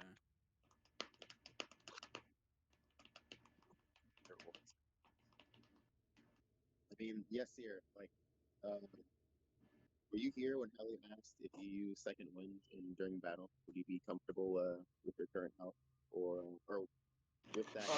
I can't hear you properly. Sir? Okay, would you if you use second wind, would you be comfortable with that health, or like how much lay on hands would you need? Because Oren can do I up guess to 40. I'll just second one. Okay. I'd say we Yeah. like. Alright, doesn't say. Lay on hand should be like a last resort, since It's like it's guaranteed healing. you know. Oh, hold on. Skittles makes a good point. You guys have that fortress. Oh yeah, we do. Thank you, Skills. See, we have one smart person. I mean, I was thinking Not that, even here. but I thought that if we used it, it would Can still that count fit as in us here? being in the labyrinth. It does still count as you guys being in the labyrinth. But it's more like, how do I put this? It's better that you guys have a safe space to rest rather than resting in the halls of the labyrinth. Yeah. So while madness is still a thing that can be accrued here, you're still it's nice to be able to have somewhere that you can take a guaranteed long rest. Yeah. Yeah, I just rather take the rest when we actually need them to recover a lot of stuff than just because we're missing a little bit of health. Yeah. Yeah. So what's the group consensus? Do you guys want to take that rest now or later? For the short rest, at least. I want to say later. We can do that later. All right. In which case, then, that was just the first encounter of the hour, as every hour has a potential 2 encounters. Oh boy. Yeah. On top of this, since you guys only took a long rest 2.5 hours ago, I'll even round it up to 3 hours ago. You guys still have about another 5 hours before you can take a proper long rest again. Okay. That's a potential 10 encounters before you actually take a good rest. Hallie, you gonna go ahead and roll us that survival with advantage? All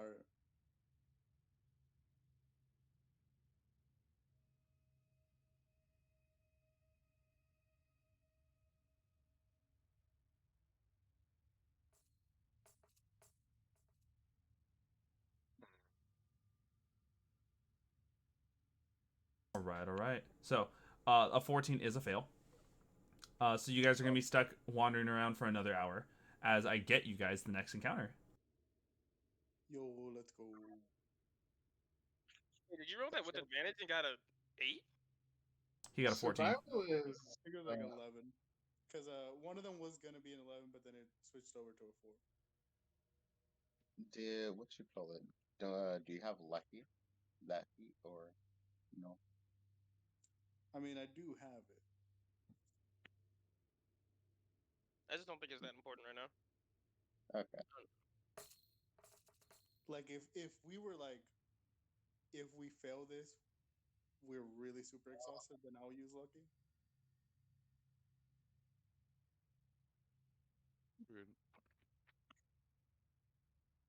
All right. And so, you guys are wandering. You guys are wandering through the caverns when you hear a strange type of laughter up ahead,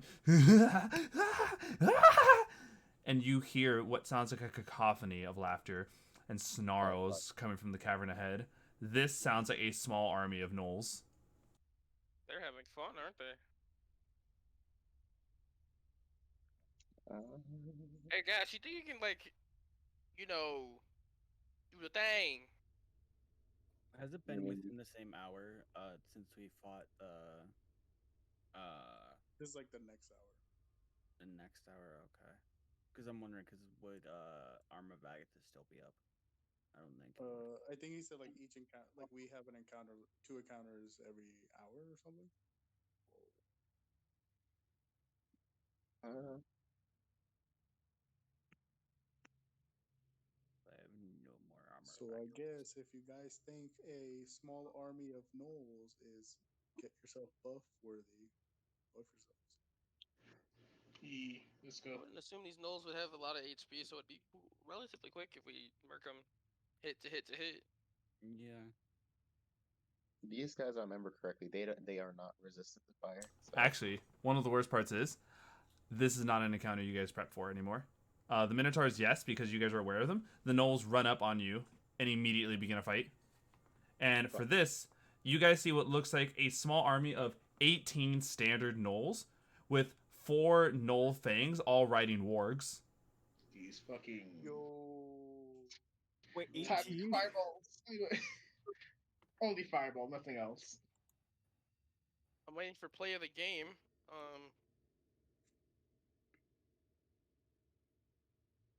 So we roll I initiative. mean, easy. We just kill them.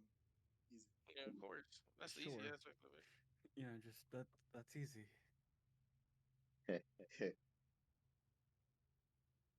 We'll see how their HP looks after a couple of rounds. I They all mean, we have 100. have a robot, expendable robot, and a almost dead hag. We still do have And the don't forget the summoning stone. little whatever tiny creature that Fletcher has. I forget what it's called. A quasi. Drake. McQuasi. Quasi. Drake. Also, I keep realizing, but I think you don't do your quasi's turn. What do you mean? Oh well, yeah, that's on purpose. That because with the Minotaurus, he was gonna get fucked up, and I didn't want him to get fucked up. Plus, I have a plan with him if we encounter something really bad. I'll give you a hint. It has something to do with polymorph. Ah, great. Yes, our suicide grunt.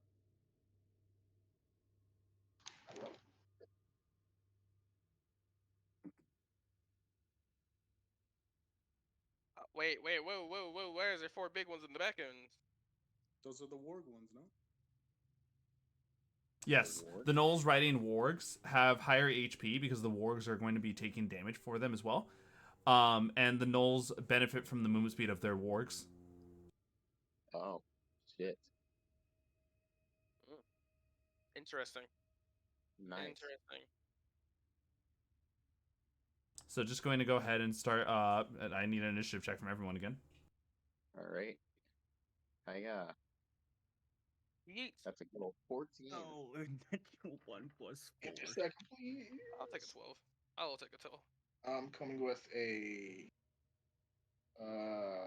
waiting for Dean to be on here, to be honest. Oh, there it is. Rolled a nice hot 23. 21 actually. Never mind. So, would you guys say it would be appropriate for a fireball? Yes, very much. Oh, Extreme. also, one other thing that's going to make encounters, because we're coming to a point where we're actually dealing with like big fights that are going to accumulate a lot. Rather than rolling for the hordes individually, they are using horde tactics. So no matter what, you can't, like, let's say for example, you guys see how there's 2 groups of 6, 1 group of 4, and a group of 2. Yes. We're pulling the HP together, and so instead of you guys targeting an individual null within a group, it's targeting the overall group and pulling from the HP pool there. On top of this, horde tactics mean that there are a set of automatic attacks that land, just because it makes the turn speed up faster rather than me rolling for each individual null. Okay. Go ahead and get this mob attack. All right, so let's see. We're gonna go ahead and start off the encounter with Hallie, actually. I guess I'll. So what were the numbers of the sizes of gnolls, like the groups? So there's 2 groups of 6, 1 group of 4, and a group of 2, along with the 4 individual null things. Okay, I'll start off with the group of 2. All right, all right.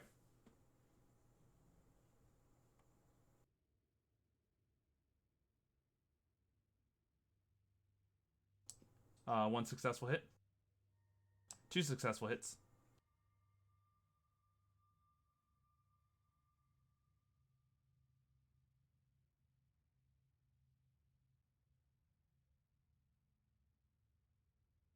All right, all right. You managed to kill one of the 2 gnolls in that group, and that would be it for your turn. Yes. Oh yeah, that's all I'm doing.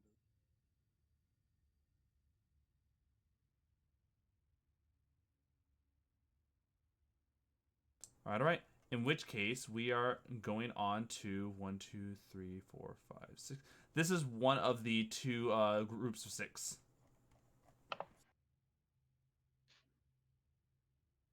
We'll go ahead and start with the bottom one.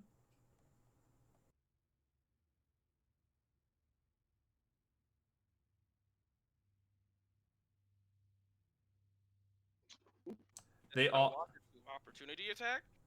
They all move as a unit and begin to all attack Oren using horde tactics. Oren, what is your AC again? 26. Let's see. Each gnoll typically gets a +4 to hit. So in order for, the only for them to hit you is if they had the only for them to hit you is if they get a nat 20. But using horde tactics, it's assuming that at least one of them is going to hit you right now. Whack. And because it takes only one of them to hit you and it takes a nat 20, this one is rolling as though they rolled a nat 20. Whack. Wow. So prior to that, So they my opportunity attack. Your opportunity attack procs when they enter your reach, yes? Yeah. You may. Alright, cool. Make sure. -5. I don't know why I was about to put that on the edge. Yeah, -5. Ooh, that's a rough 12.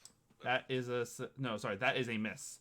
Yeah, yeah. And so they continue to roll their attack as though they had procced a single critical on Oren.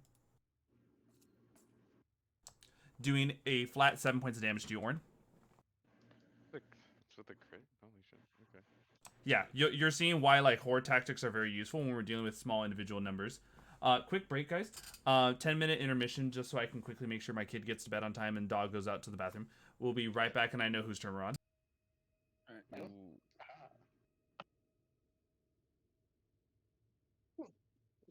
That should be simple. Oh no, guys, Oren is down. As well, I'm going to be quickly running a 1-minute ad for our people over on Twitch. Buy Twitch Prime. Do all the stuff. Sub. Donate. Oh, the fuck else you do? While that's going on, I'm making myself some ramen. All right. So while we got some time, what's y'all's game plan with dealing with these hordes? The Just horde kill 'em. that is the 6 that's right near me, it's above me. I was gonna use Burning Hands. Attack. Figure out the minimum AC. Okay. So you guys got the hordes. Okay. So who wants to focus the hordes and who wants to focus the wargs? I'm going for the horde. Fireball all the way, baby. I'll focus on the. Wait, yes, sir. Did you say the wargs you're focusing on, or the hordes? Yes, sir. No. No one hear what he said. What are you saying now? I was saying, did you say you're gonna focus on the hordes or the wargs Horde. with your friends? Horde. Okay. The horse. I'm getting them whores, bro. Sir. Horse. Shout out to all my whores. I wouldn't join you. and taking down the hordes. Not the horse.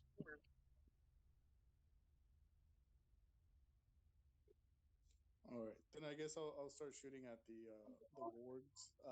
If you guys have any companions or familiars you want to send to them to delay them while you guys deal with the hordes.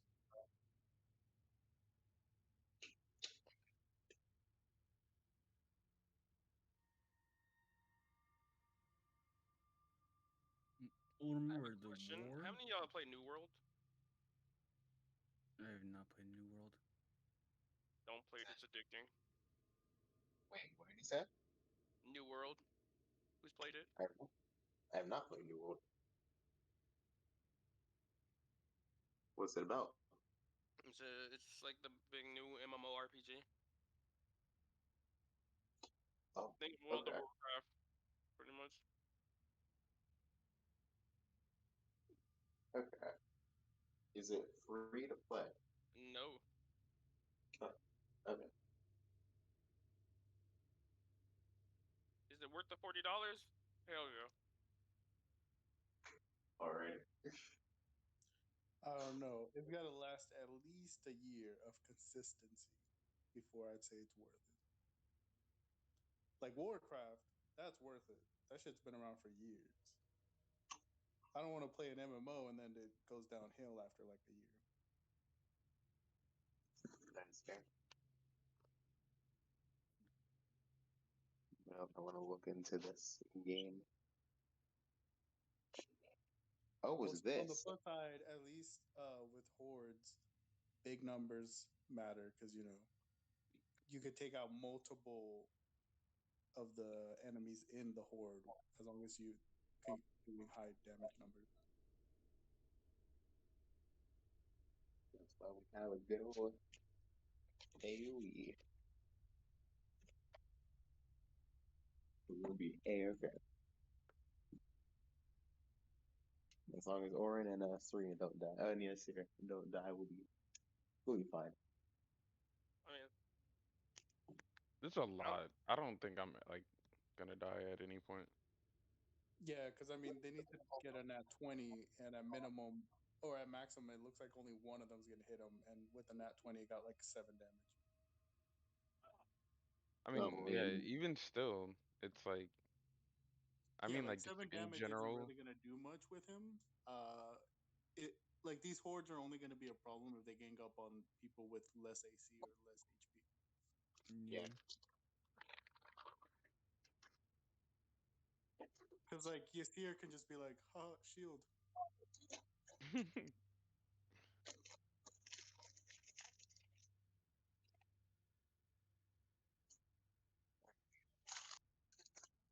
Because like regular gnolls, not really that bad, even in a horde. I don't know what the warg ones can do. That's why I was like, if you have any companions, send them up to face them to stall them, Oh, and then we can kind of see what they do based on like how much they beat up the companions. Yeah. I don't want to use my familiars as suicide uh units. Well, I mean, I'm willing to use the hag, but the quasi is my AC.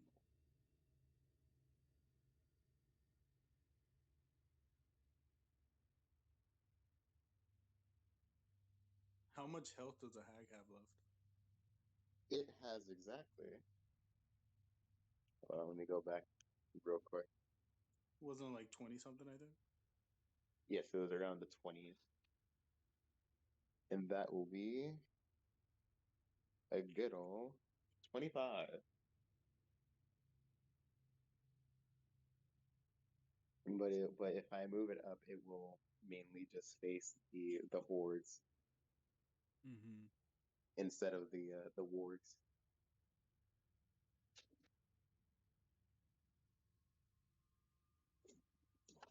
Ooh, but all right.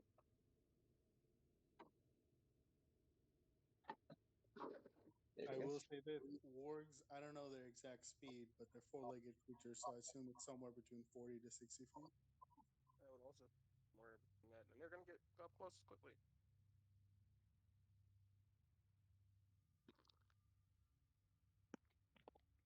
What did you say, Surina? I would assume they would get up close and quickly. Yeah. I'm just scared about what they can do. Ooh, I'm scared about what they can do. Are you? Are you really? I mean, his AC isn't that great, and he's also kind of squishy. So, and I'm assuming the wargs can easily just outflank us. Yeah, I mean, my AC is a good old 18. No, 19. Yeah, but all you gotta do is like move in the middle of everybody and you'd be alright. Yeah. And just fly as high as I can. This is one of the times I wish I still had arms of Hadar. Because then I could just run into the middle of them and just use it, and then all of them within 10 feet. Basically, I think they have to make a strength saving throw. It's like, bruh, why did I get rid of it? Actually, no, I can still get it. I just have to level up. Wait, does it deal like just a damaging effect or It is damage. I think it's. Let me look it up. Arms of Hadar.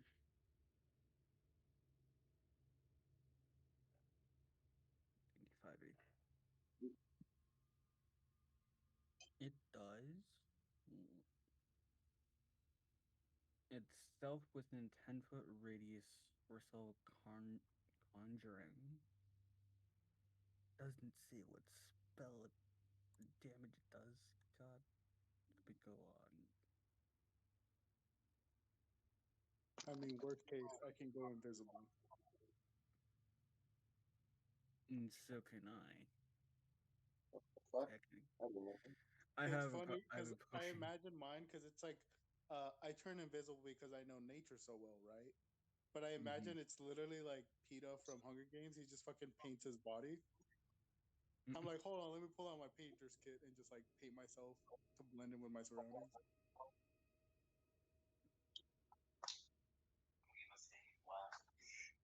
Arms of Hadar is necrotic damage. Yep. I had it on my warlock in the last campaign. Yeah. It was like the main thing he used. He was like, I'll dimension door myself 500 feet away from combat, then use my spells. Yeah. Pretty much. Did he have spell And sniper? then we'd face that one interdimensional transportation enemy that just was like, oh, what? Slap. What order was this? It was in the homebrew. My armor class was like 30. So Xeno threw creatures that just automatically hit and do 120 damage. Yeah. And then we kept beating them. So he was like, this is a final one. There's two of them. And they jump from dimension to dimension to avoid damage. And so they just like jumped up to Oren and were like, slap. Right. Did it kill you Yeah. outright? No. I Oh, had they did like 60 on a punch, and I think that was their guaranteed hit. Or somewhere Yeah, around. they got like two hits. So like in total, every turn they did 120 damage. Yeah. shit. It was just I was just so lucky to have like long range. Because I think I had Lance of Lethargy on my Eldritch. So like I could literally be across the map. Like I think it's what 150 feet?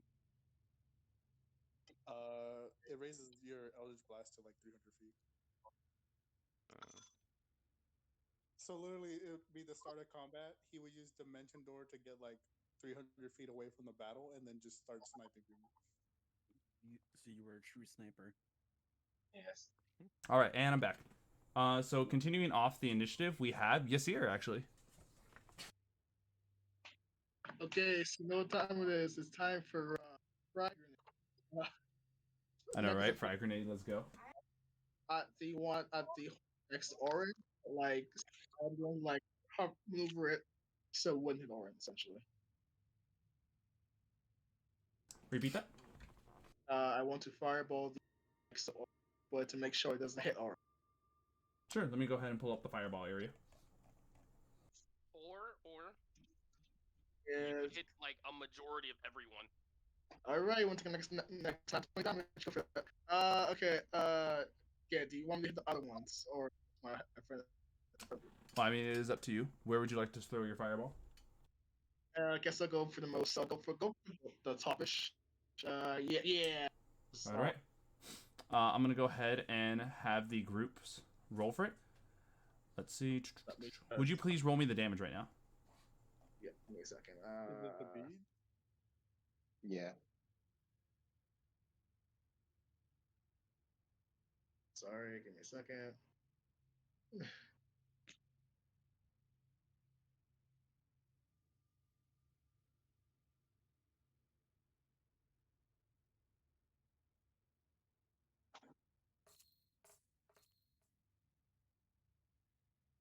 Just fire. There it is.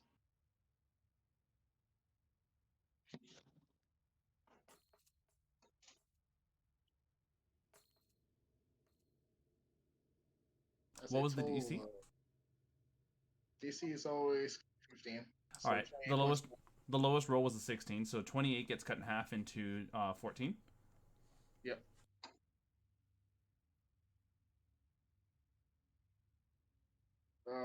That was my action. I think that.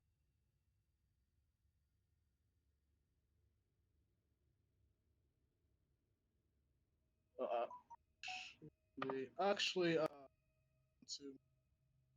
kind of want to move to the square next to Oren.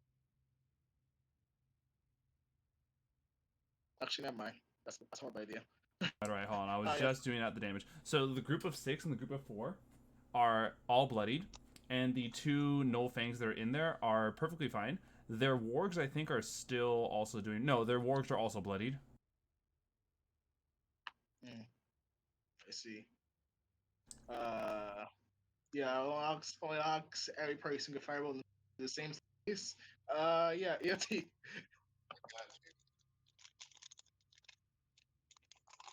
I'm sorry, you're doing a second proc of fireball? No, I'm not. I'm just saying every person before I can please fireball sing. Please. Have turn. I'm finished. All right. With that it for your turn, we move on to the next person in the initiative order, which is Oren. All right. Just the usual. I almost rolled a nat 1. I would have cried. 23 does successfully strike the group that's next to you. 13. 13 points of damage. Let me get this for you. That is enough to bloody one of the gnolls in the group. Did you want to... no, I think it's too late. Go ahead and roll your second attack. Yeah. Successful hit. Are you smiting or no? Nah. All right. 12. All right. That is one of the gnolls in that group dead. That's all.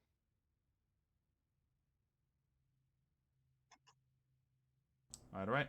We move on over to the 2 large groups of 6 and 4 together.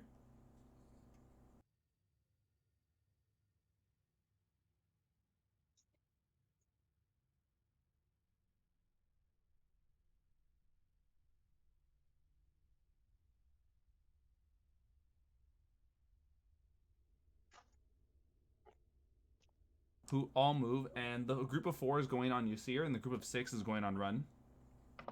They should. Boy. So, starting with the group that's going on Yasir.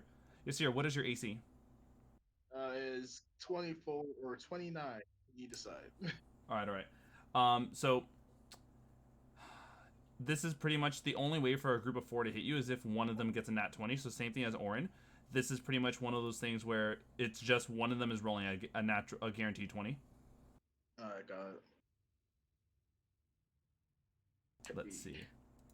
And the damage is... You just take 11. Yeah, I can't feel them. Yep. And Run, what is your AC? 18.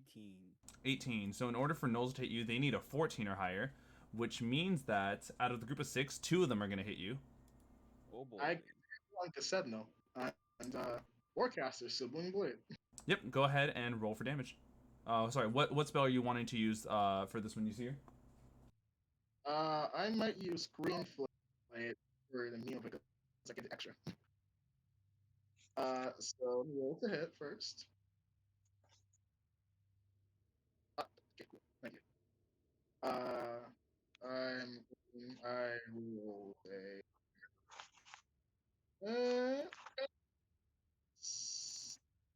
16.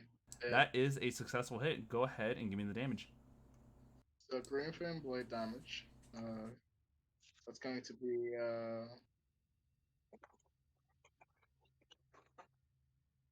it's going to be 2d8 fire.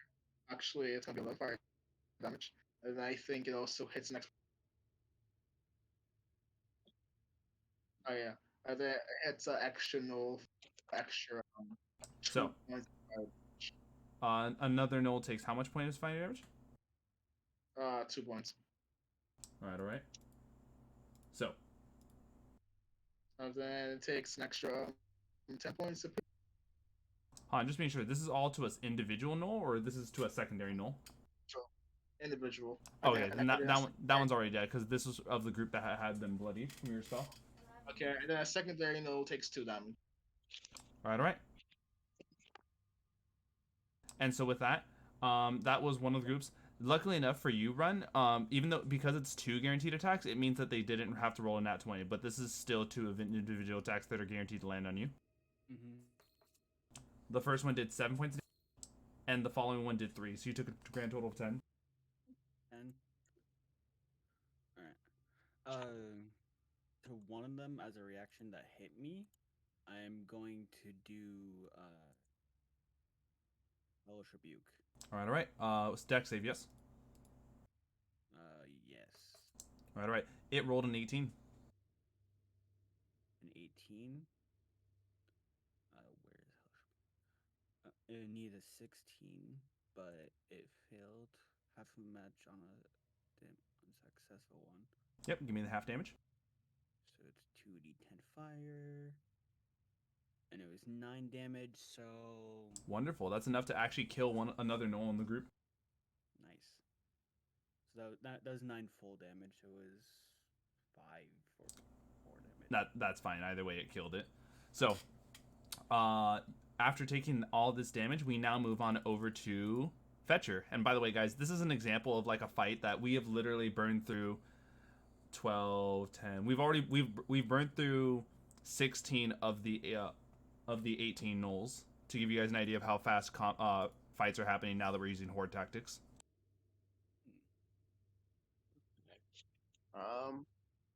Would it still be wise to use a fireball? If you want to position it differently, then yes. Can you give me the area of? Yes. Okay, would you guys like me to hit the orcs, or would you guys like me to hit the all the guys there and that are in front of you? The wargs, please. All right there. The upper one, There yes. you go. Yes. All right, let me go ahead and roll for this. So, Dex save 17. all right. One rolled a nat 20. Damn. Run rolled an 18. Damn. One rolled a 9. A. And the one gnoll who was there rolled a 5. Please give me the damage. Yeah. That's what we like to see. 35. All right. The one gnoll who was there has been outright killed.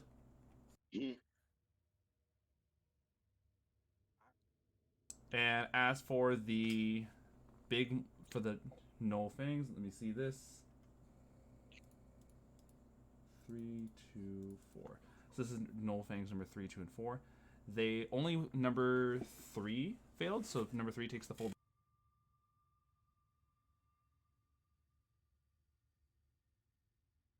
Oh. And so let's see how this goes. Where are they? Okay. So this is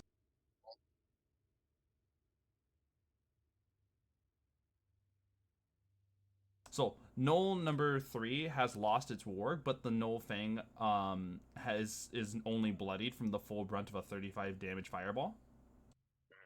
The Knoll Fangs number 2 and 4 only take 34, 17 points of damage. Let's see what this does.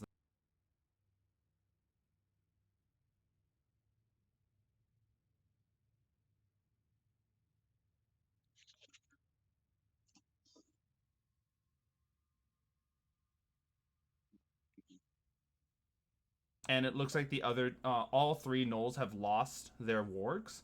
But Knoll Fangs numbers 2 and 4 are not bloodied in the slightest. Sorry, not bloodied yet. All right. What you call it as a bonus? Not bonus.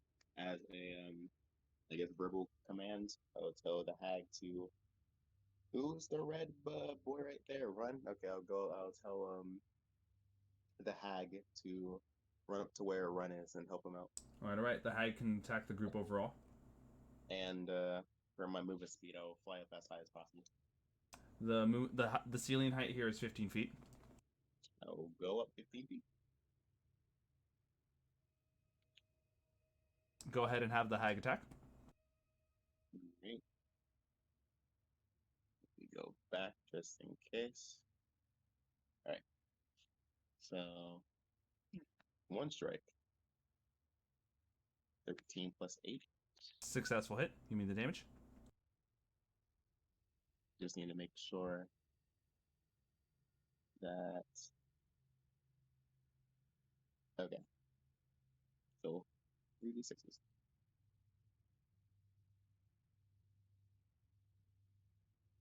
5. Whoa. 5 plus. 5. 10. 10. That'd be 10. All right. Another one has died. Hey. Has 2 more attacks. All right. Go for it.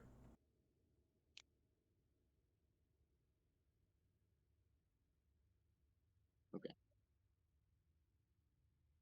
Successful hit.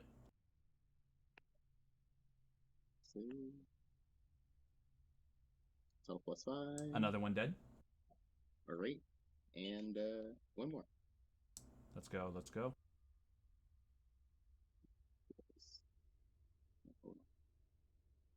That was a 12, right? Yeah, so that's a plus 5 with that. Or plus 8. What the fuck am I on? There you go.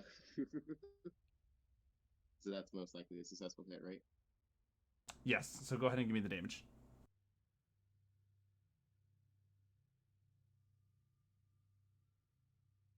Ta-da! All right. 12 points damage. Plus 5. I had totally forgotten as well. So I'm gonna start rocking this now, but I forgot that Knolls have a unique ability when they drop to 0 HP.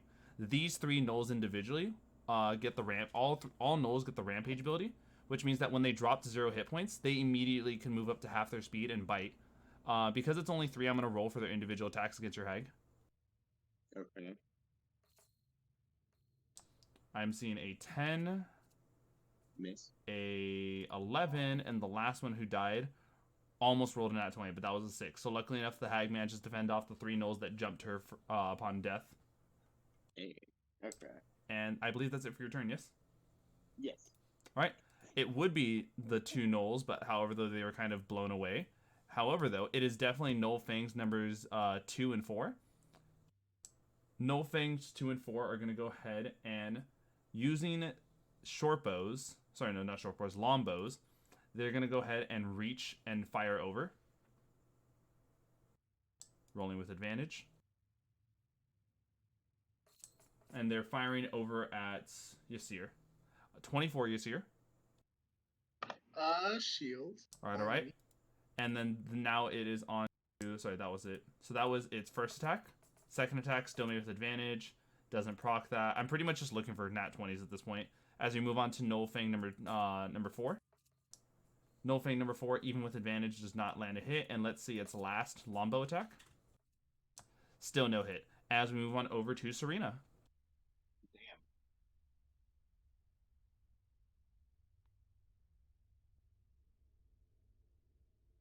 Surina? Yeah. My bad. I was doing something. Oh, good. Fucking.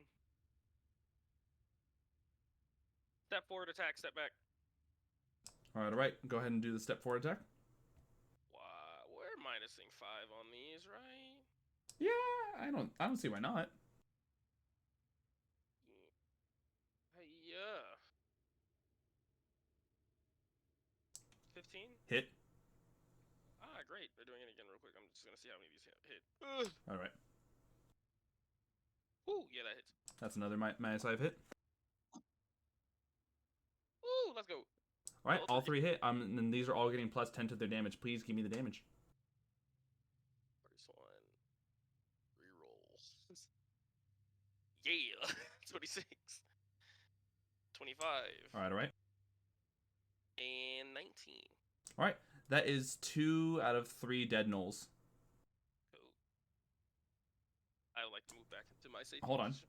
Gnolls get their rampage ability. Because you killed 2 gnolls, that's 2 gnolls that immediately make bite attacks on you. Cool. 12 No. and 11. Those 2 gnolls drop to the ground as you fend off their attacks and you move back. You.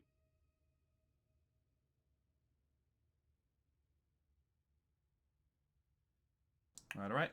With that, we are going to go ahead and from Surina is Nolfang number... Oh, sorry. Surina has your shield guardian. Whooping ass. I forgot about him too. I was trying to get a chicken wing in my mouth. All good. Yeah. Chicken wing, chicken wing. I said 19 and a... No, that's more than 19. That's a 20-something, and then that's a 16 to hit. Both hit.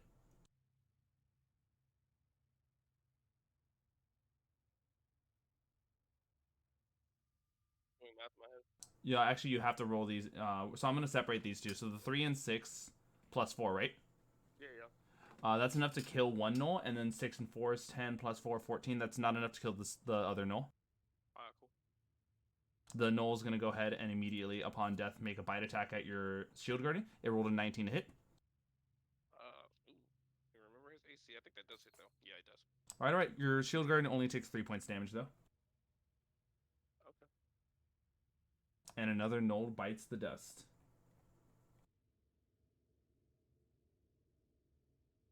All right. With that being it for your turn, I'm assuming, we move on over to Nolfang number 3, who is going to go ahead and, seeing what Surina did, is actually going to aim their attack over at Surina and fire a longbow with advantage. Oh no. This was a natural 20. Shit. Followed by a 13. 13 doesn't hit. You end up taking 6 points of damage from a single shot of the longbow. Man, that 3 damage really hit different. Yes, it do. And that was its 2 attacks. We move on over to run, actually. Alright. So, I am going to disengage, bonus action. Alright. And then basically use my movement to go around to be basically above the gnolls. The group of gnolls right there. Alright, so I'm assuming 5, 10, 15, 20, 25, 30? Yes. And then I am going to cast Burning Hands. Alright, aiming Burning Hands at the overall 2 individual groups, because that's technically 2 groups of gnolls. I'm going to go ahead and roll the dex save for the 2 groups overall. One group rolled an 8, and the other group rolled a 19. One group failed, one group succeeded. Give me the damage. Is going to be 9 damage. Alright, 9 points of damage. So the group that succeeded was this group over here. Alright, and the group that fails is the group of 4 that was next to Yasir, and all 4 actually died because of that.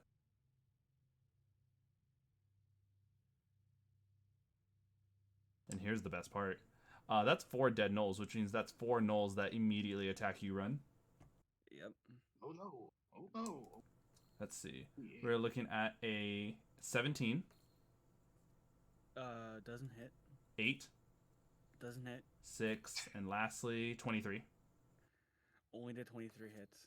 You end up taking 4 points of damage from a single gnoll that bit you. Oh no, 4. I know, right? I think it's hilarious. It's like, oh no, look how many paper cuts we're taking. It's until you guys realize how many paper cuts you're gonna be taking in a day. Oh. Well, yeah, the labyrinth is not.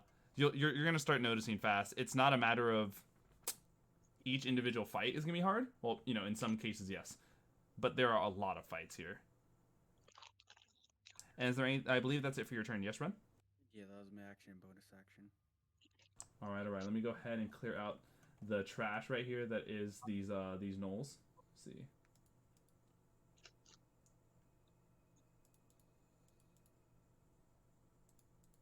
All right. Let's see. Just being sure. I think I did this right. So that's one dead gnoll. All right. So here we go.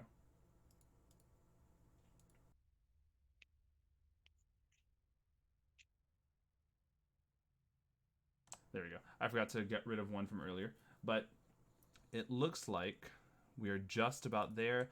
As we head on over to the one Gnoll Fang that has not been damaged, you'll notice that this Gnoll Fang immediately begins to use their warg to run back 50 feet into the hall, into the corridor, and just before he leaves shot, he is going to make 2 firing shots over at Run. Same thing with advantage. A 21. Hits.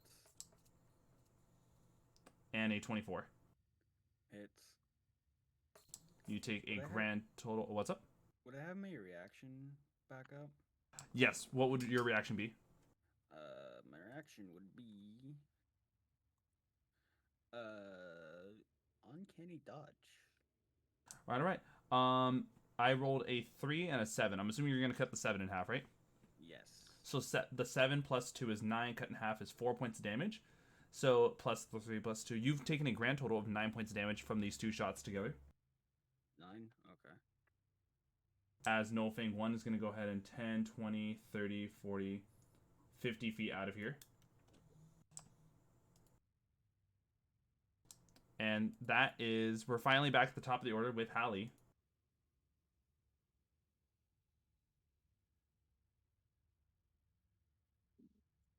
What shall you do? How far is that farthest one?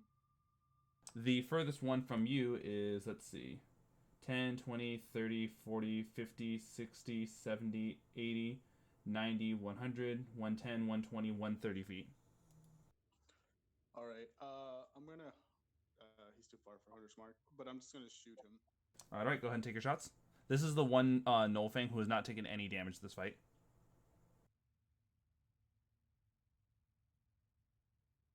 Successful hit. Successful hit. Go ahead and give me the damage.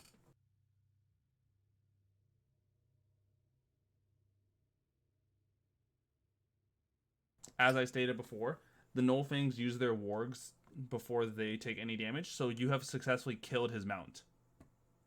Yeah, that's what I'm trying to do. All right. And so the Gnoll Fang is now on foot with his standard movement speed. I guess I'll fly 15 feet up and then 15 feet up, 20 feet forward. All right. 10, 20... Sorry.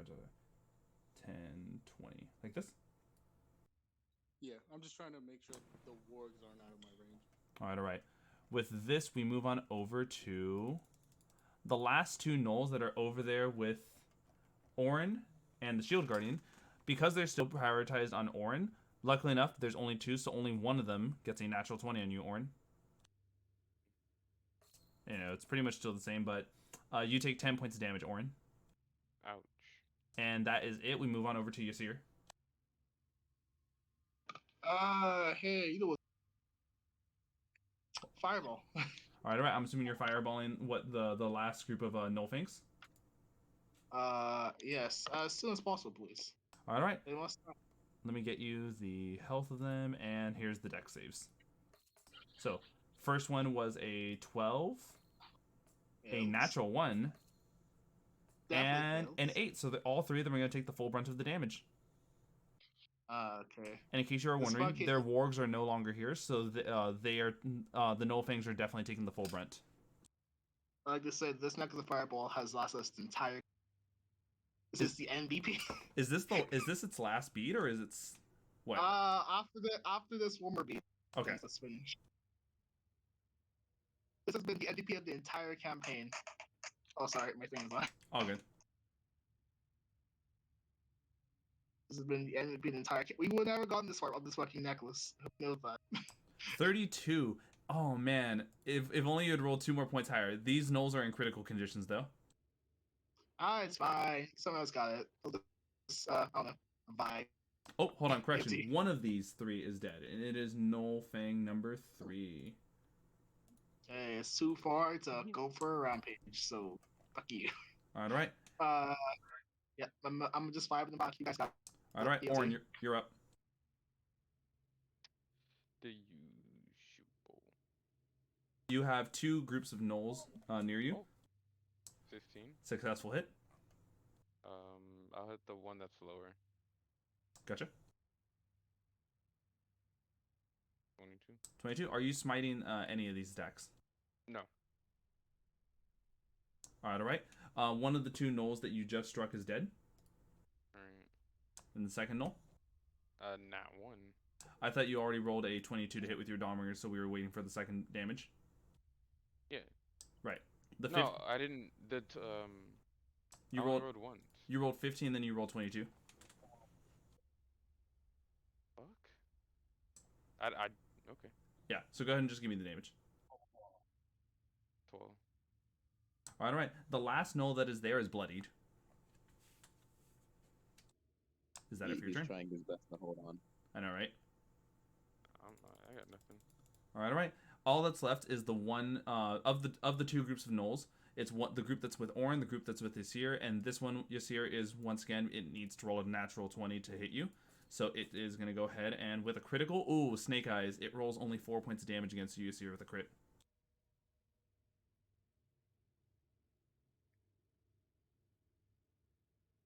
Assuming that Yasir is hearing that he 4 points of damage, we're going to go ahead and move on. Mm-hmm. Fetcher, you're up. All right. I will hit. Okay, I would like to shoot at the used to be warg guys. All right. Both of them are both of them are extremely in critical conditions. Are you splitting your shots up? Yes. All right. Just take your pick. 2 and 4 are both in critical condition. You have 3 All right, shots we're gonna- altogether. Yeah. So I'm gonna shoot both of my shots at 2 and 4. I'll leave the last one to see what happens. Just in case. All right. There's still like gnolls in the battlefield. Did you want to shoot at gnoll group numbers 1 or 2? I'll shoot at. Who's the one that's in front of Yasir? That is that is one that's in critical condition. I'll shoot at that one. All right. Go ahead and fire all 3 of your shots. We're gonna take the ones for the Gnoll Fangs first. 1 hit. That's a damage. Here, I'll let you know now. I see what your modifier is. If you hit, you kill. Okay. Go for it. Are you serious? That is a miss. So luckily enough, sadly enough, we already know that you designated the 3rd shot for gnoll group number for the critical condition gnoll. So go ahead and fire at the individual gnoll that's on the field. Successful hit, and that one dies. Okay. Let me go ahead and fix this up for you. And of the 2 Nullfangs that died, it was Nullfang number 2. And so this is all that's left of the battlefield. Is that it for your turn?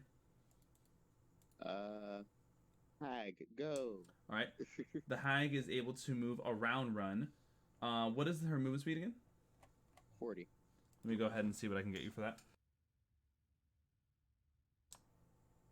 10, 20, 30, 40. Damn. Is that it for her turn? Prep action or prep attack. There you go. All right. What is the preparation? A good old bite. All right. The Null Fang definitely does not want to get in range, but seeing as how his ally is already running off ahead for a plan that they clearly have prepped, it is going to go ahead and attempt to fire a longbow, no longer with disadvantage because it doesn't have its group around.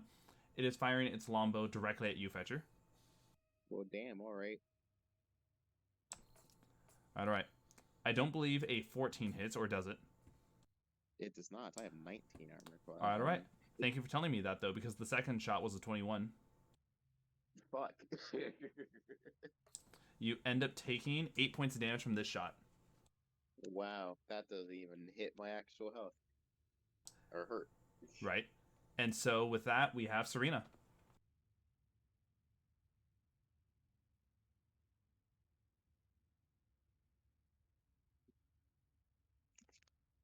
Surina, what's the call? I keep forgetting my mic gets fucking put on mute. Hit whoever is the closest. Repeat that. Hit whoever is the closest. Get to him, hit him. All right. It's literally just one null left. Alright, cool. Yeah, we'll go hit him. All right.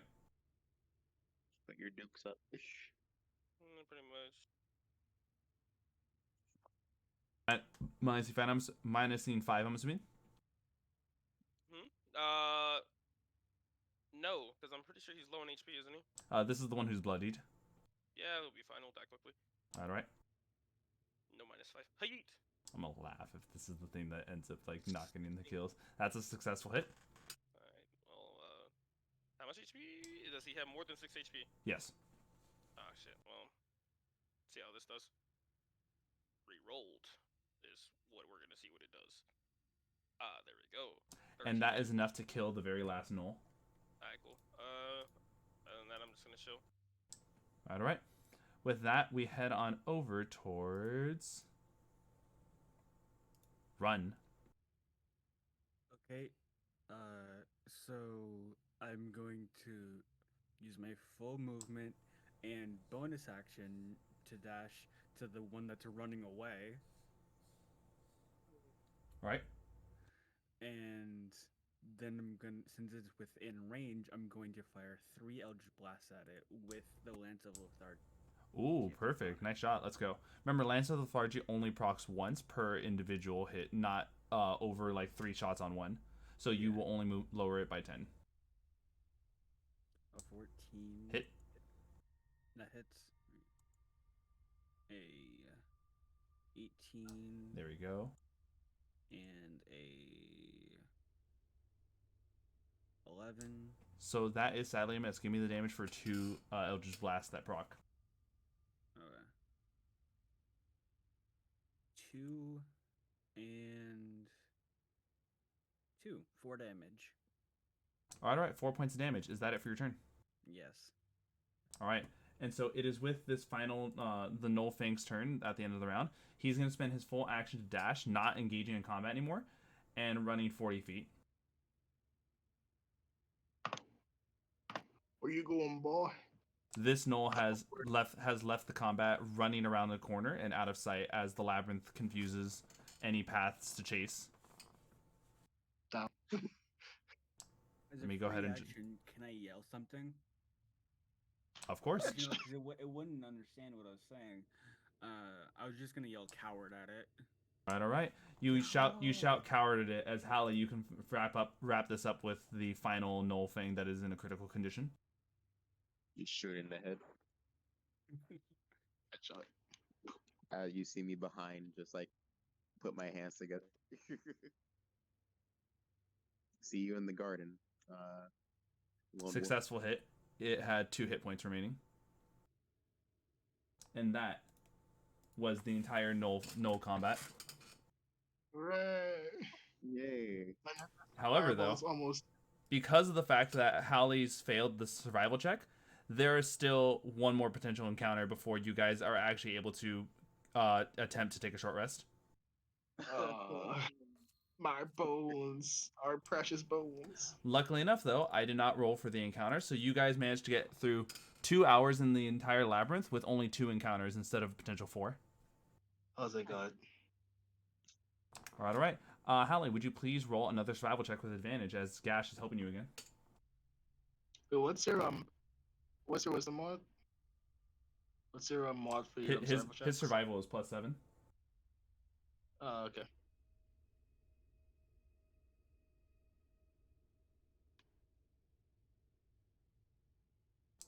13 is not enough. It's time for another hour of encounters. Okay, let's just have a Holly don't roll probably. Maybe it's the luck. Issue is that Hallie's probably your guys' best chance at getting through this place. It's just, once again, it's not easy to get through the labyrinth, and with how many encounters you can potentially get, it is very scary. I'm rolling for the mean of it. I just want to see how much average this not like us. Yeah. All right. Let's see. Let's see if you could have got it. I'm just waiting for it to roll. It's taking forever. Out of curiosity, are the dice? Do they look like they're lagging as they're rolling? I'm on mobile, so probably. All right, I was just curious because I know Google Chrome, it has like hardware acceleration that if you have it on or off, it fucks with the dice. But a 15 would not succeed either. Yeah. Yeah, it's a pretty high DC here. I just had to see. All right. Let me go ahead and roll for the 2 encounter checks to see if how many encounters you guys are getting this hour. Let's no encounter, and all right, you guys go through another hour with no encounters. Yay. Please, Hallie, let's go. Another advantage survival. You got this. Please. Nat 1. No, don't you fucking dare. I just want a nap. And it is with 20 total that you guys finally get to the next event. Yay. Oh, God. All right. Let me go ahead and pull this up for you guys. Oh, no. So, the cavern that opens up ahead looks like a settlement, with tents and crudely built shanties lining the irregular walls. It appears deserted, except for a lone human male kneeling within a circle of burning torch-stalk mushrooms in the center of a cave, and 2 ragged figures lurking near a zirkwood door set into a wall 30 feet distant. The figure in the circle is praying over a rotting minotaur head, but stands when he sees you. He's a thin human with his face and arms, are streaked with dry blood. "Friends," he says, "I have heard the call, and I hope you have too. With my own eyes, I saw our great lord Yanogu slaughter the minotaurs that have plagued us. Now we are free and strong with his blessings. We feast while we live and thank our lord. We will also feast when we are dead.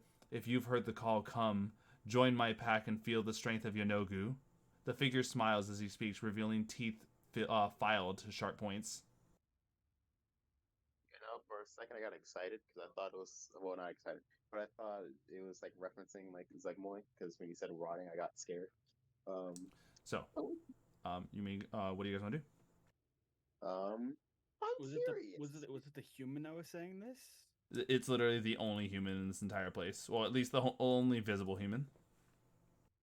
I'm curious. Well, actually, I don't want to take a risk of a madness.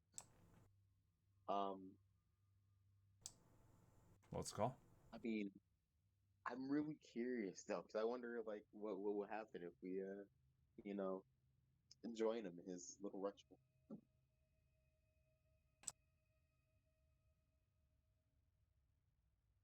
What would you like to say? Oh, what was how long have you been here, man? The settlement of Filthridden has been here for long, but with constant attacks from the Minotaurs, we found no way of survival until Yanogu, our great lord, had arrived, and with Yanogu came the end of the Minotaurs. May I ask who are those hooded figures over there? Ah, those are my brethren, other followers of Yanogu here. I wave at them. They all nod their heads over at Fetcher. Hey, I respect that.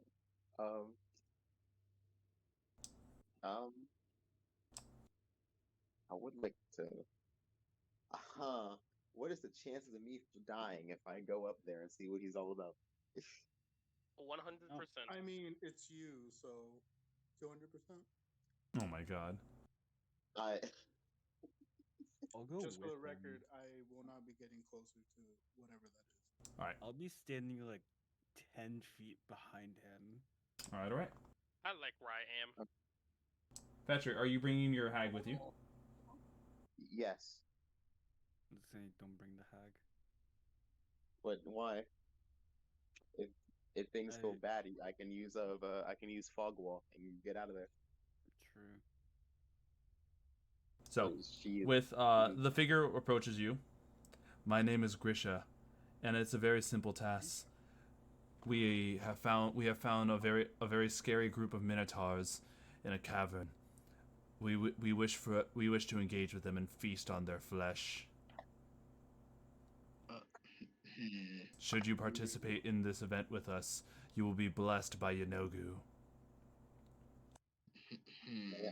Yeah, ask what Use a this demon lord's blessing. power against him. Question: Can I make a like a? I feel like I don't have to, but I still want to. Can I make an guy You to may make an see insight check. Yeah, just I to was see gonna how? Yeah.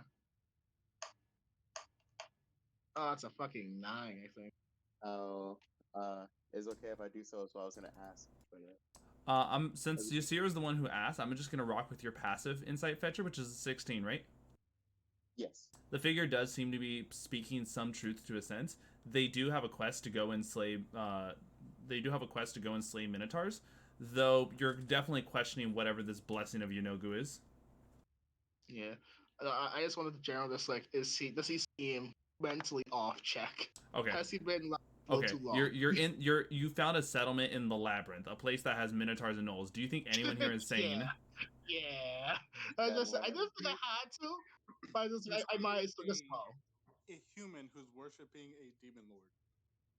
Yeah. A human Yeah. in the I Underdark. I didn't think I had to, but it's just like, Might as well check. right? Yeah, Yeah, very that's close. exactly. That's a check. With what you rolled, you're like, nope, everything checks out. They seem sane. But yeah, are we gonna, is our plan to sleep here or try to go somewhere else? Should you help us out, we will gladly provide you refuge in our settlement. Oh, Can we get the okay. refuge first? May No. I ask, what is this blessing of Yanogu? The blessing of Yanogu comes from consuming the flesh of the minotaurs. That didn't answer the Alright. question. What is the blessing of Yanogu? The blessing of Yeah. Yanogu changes from person to person. For some, they find themselves inspired with newfound power. For some, they find bolstering health to survive any encounters. Oh shit! I might. Okay. Sounds God. like a load of baloney. I'll Sounds whisper like in the. madness, honestly. Yeah, I was gonna whisper to I think Fetcher. It sounds like a madness. Yeah, I mean, because at this point, I obviously know that I'm not going to fucking partake in the flesh, but if it finds out to be true, I wouldn't be surprised considering I'm part fungus now, so anything is possible. Yeah, I mean, it's But normal. Fungus eat things. Yeah. yeah. So, I mean, do you guys wish to participate in this minotaur hunt? Do we? It's like, I don't mind helping. I'm not gonna consume the flesh though. yes, Yeah. I understand like the desire to not eat flesh, as a non-cannibal. But I'd imagine a place of refuge would be nice to have instead of having to use your tower in the middle of like a corridor. Will it? Yeah, Yeah. I mean, if we can help and not have to eat it, like if eating is optional, then sure. If it's mandatory, then I mean, role play and find out. I have a question for you. As they say, fuck around, find out. Yes. What is it? Is eating the flesh of the minotaurs meant? Like, do we have So to do long it? so long as one of you consumes the flesh. One of us, okay. So Looks Can at it the be dead. can it be the hag or like? Can we just look at the dead fucking plushie and be like, so take over the team? I love the dead plushie idea. The marketable fetcher. marketable undead plushie. Fuck it. Fuck it. Why not? I'm already dead. Might as Alright. well. I mean, worst case, we could like roll the dice, and whoever it lands on has to eat it. That way, it's more. I fair. mean, well, Unless someone's like, I want to eat. I'm willing. Or Minotaur wanna testicles, then go for it. I'm willing, my curiosity is kind of at an all-time high. So All right. So with that, I'm gonna go ahead and reposition Fetcher, Run, and the Hag to back their original positions. His flesh is weak, but his mind is willing. yeah. I'm an actual sponge, so yeah, my flesh is definitely fucking weak. I like to sing the in character Fetcher. If you squeeze Fetcher, he just squeaks. Yes, I'm willing I to make that. mean, you figured out what happened last time you touched him, so I don't think it's. I think you squeaked. Nah, it was Yeah. fine. So I'm giving you guys a heads up. This is going to be an encounter that is an example of what it is to have the Minotaur encounter on the stuff. There is a major tweak to this though because of a special event. Do we have more allies with us since they're gonna come with us? No. They Wait, huh? they need you to kill this, otherwise they don't go. We're hunting. You guys are hunting. We're basically providing them food. Yes. Damn it! All right. All right. So, wow, that is fucking hilarious that I had one of these creatures roll to 0. What? How does it roll a 0? So, I'm gonna have everyone roll for initiative early to get this out of the way. Okay. I mean, Skittles isn't wrong. It's not 20. Fuck. 11. Fucking 8. What the fuck is this? Yes, but Skittles, isn't the cow part of the Minotaur just like the legs and head? Well, I mean, technically, minotaurs are magically created by Yeah. Baphomet, so they're It's like magical. magic My animal, lord. technically. Just spawn on the fucking nat 20. Yay.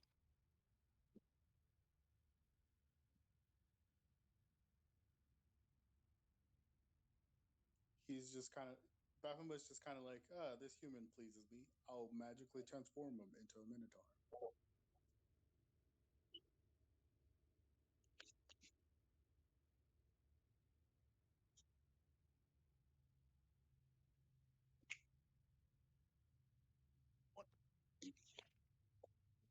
And where are those small Minotaurs? Is this a horde encounter? What the fuck? What the fuck?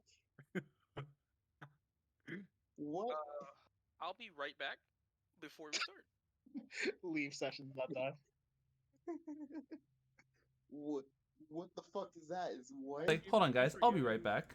I keep forgetting we start sessions later so we can keep playing longer. I was like, man, we're going over time. I was like, no, wait, no, we're not.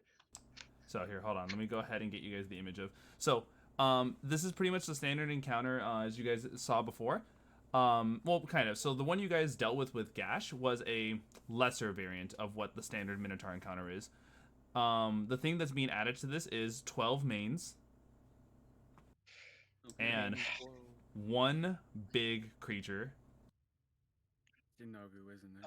No. I would like to put forth the vote that from now on, when we have to face mains, they can only be 12 of them or groups of 12. What in the fuck is that? That is, what the hell? What is that? Yo, what the fuck A is that? Cravatar? It's the crab people. It's crap, man. Hey, wait a fucking minute. It's fucking crap, man. Okay, so real quick, who wants to take on the mains? Who wants to take on the minotaurs? And who's going after the big lobster man? Oren. I will help with attacking the big lobster man. Same, I guess. Might as well. Oren is 100% going after Big Lobster Man. Rock. Okay. So I'm going to. So this is where I'm going to use my ace in the hole, or at least I only have one more, spell slot. So At least motherfuckers, let's fucking short rest. Well, I mean, once we get through this encounter, they're allowing us to have like a safe place Quote, unquote, aside safe from place. our tower thing. Yeah. Fletcher. I mean, how's everyone looking? Like Fletcher said, he has one more spell. How's everyone else looking on health and spells? I have one more spell I'm slot, good. but that's because I'm a warlock. I have 52 out of 75 health, so I'm doing pretty good.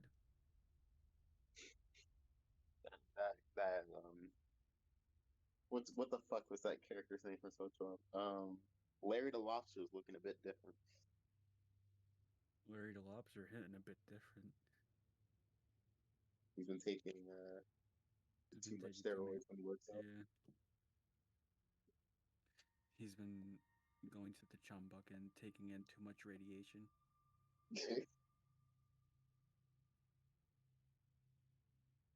Okay, so we're having Oren focus the big guy. Who wants to deal with the mains? Who has like AOE spells they can still use? Have Or a single AOE fire. effects. I don't have any AoE anymore. I mean, if they're also like horde encounters, who wants to start chipping at them? My first spell is going to be polymorph.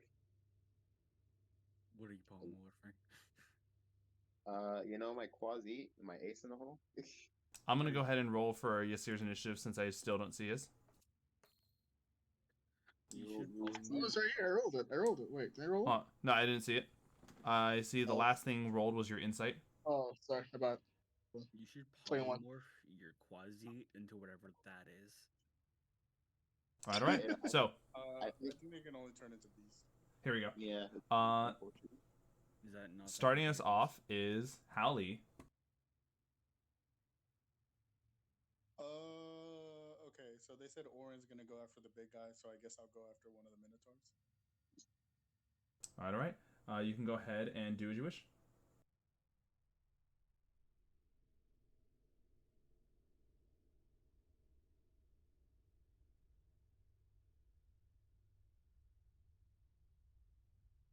Which Minotaur are you going for? 1, 2, 3, or 4? Just one, I guess. That is a successful hit on Minotaur number 1. Two successful hits. Go for it.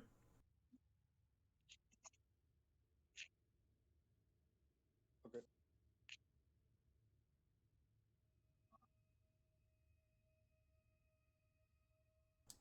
Sorry, that's 10 plus 13. I'm assuming you're burning through your plus 2s, right? Yeah, so far I'll probably switch to plus ones at some point. You did 23 points of damage to Minotaur number 1. Did you do your Hunter's Mark as well or no? No. All right. If that's it, is that it for your turn? This cavern is actually about 30 feet tall if you wish. And it's mainly that because of the height needed for the big boy back there. Okay, then I guess I'll fly up 30 feet. All right. Is that it for your turn? Yeah, that'll be it. Surina, you are up. Second. I am not in the mood to get close right now.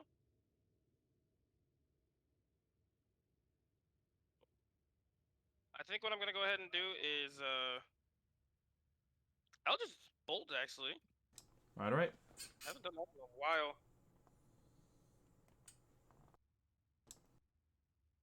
And where is it we're heading to? Just to the back line. Oh, I almost forgot to move your Whichever shield does the guardian most back. Hold on. damage.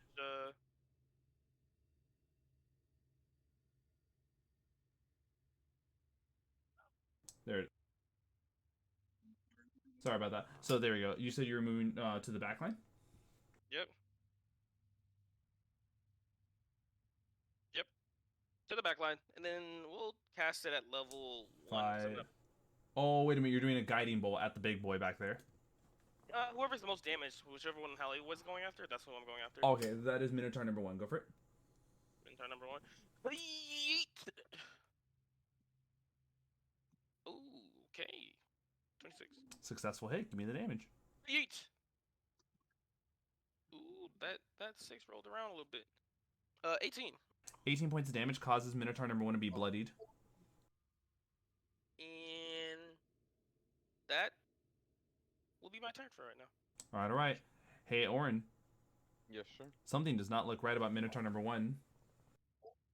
Don't say it anymore. Begin to as it begins to rev up with its hooves on the ground. And he ducks his head down to just go bull rushing you. Okay. 10, 20, 30. Running over his mains, he makes his attacks recklessly. He's running over his main. Damn. Hold on, wait, let me look at this. He rolled a 19 to hit for his gore attack. And with his great axe. I'm not sure if it's on the same square technically, but is that can proc? Question mark? You don't have a 10-foot reach, I'm assuming, so no. Yeah, okay. All right. And this one is a 22 to hit with its great axe. Does that hit Oren? it does not. All right. And here goes its last attack. And none of the 3 attacks hit, as you have a bolstering amount of AC to protect you from this Minotaur. We move on over to Yasir. Okay. I'm. Jeez. How far is Big Crabman now? Let's see, from you, 10, 20, 30, 40, 50, 55 feet away. Yeah, I'll wait for him. I'll just go to the next square, Oren, and hit the Minotaur if I try to hit him. All right, go for it, and let's see your attack combo. Okay. So, you know, the good old action, booming blade, bonus action, attack again type bullshit. Yes. Just roll it. Is 16 hit? 16 is a successful hit. Let's roll the next hit at the same time. The next spare attack is a 14.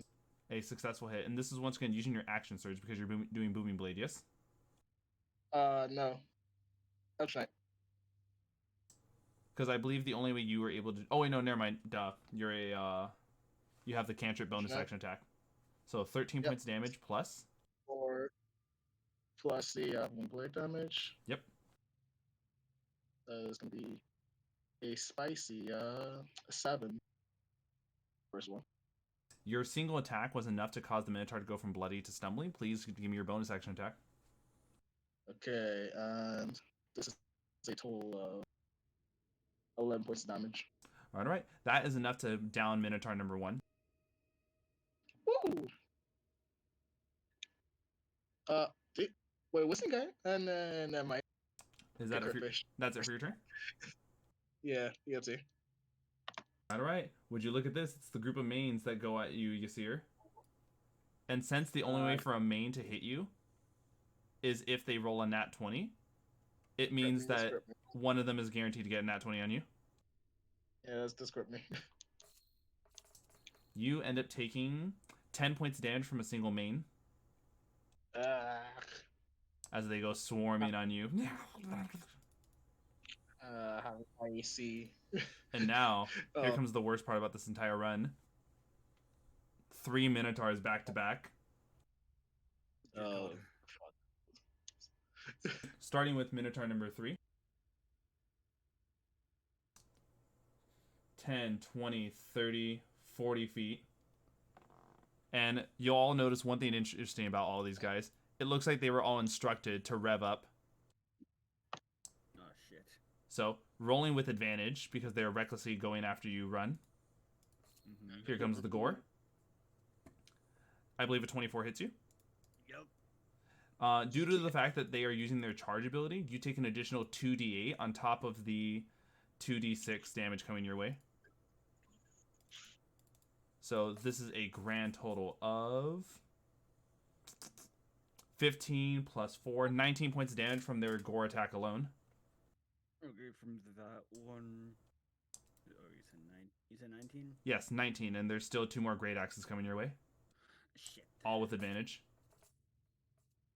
This is a 19 to hit you. It just hits.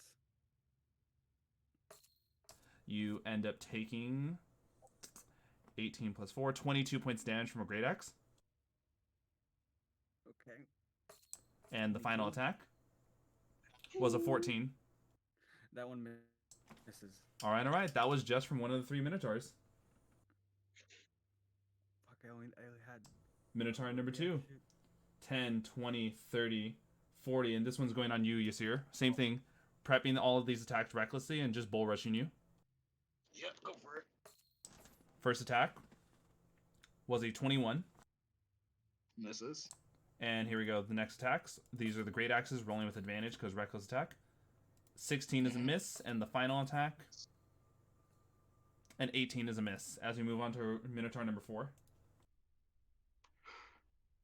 We're balling, guys. 10, 20, 30, 40. This one is bull rushing the Shield Guardian. Oh God.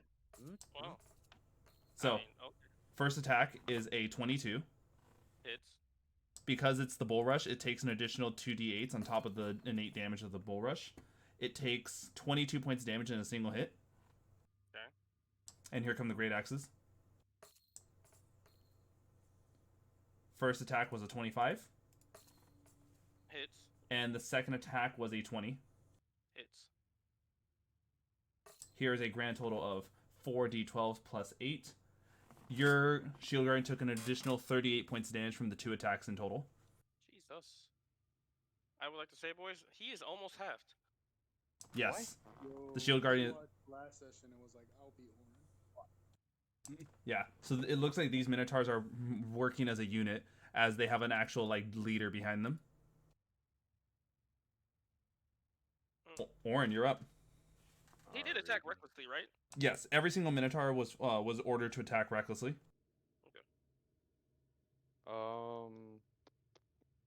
Which one has the most right now? It looks like which one has the what? The most. The most damage. The most hope. All Minotaurs have not taken. None of these Minotaurs have taken any damage. Oh, okay.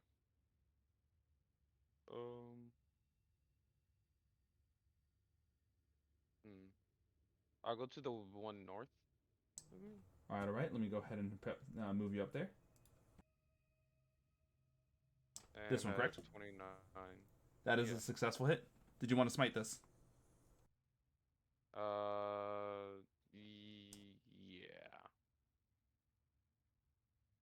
All right. Ooh, nice one. What level smite are we rocking here? First level.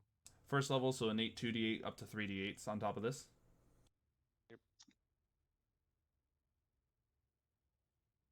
15.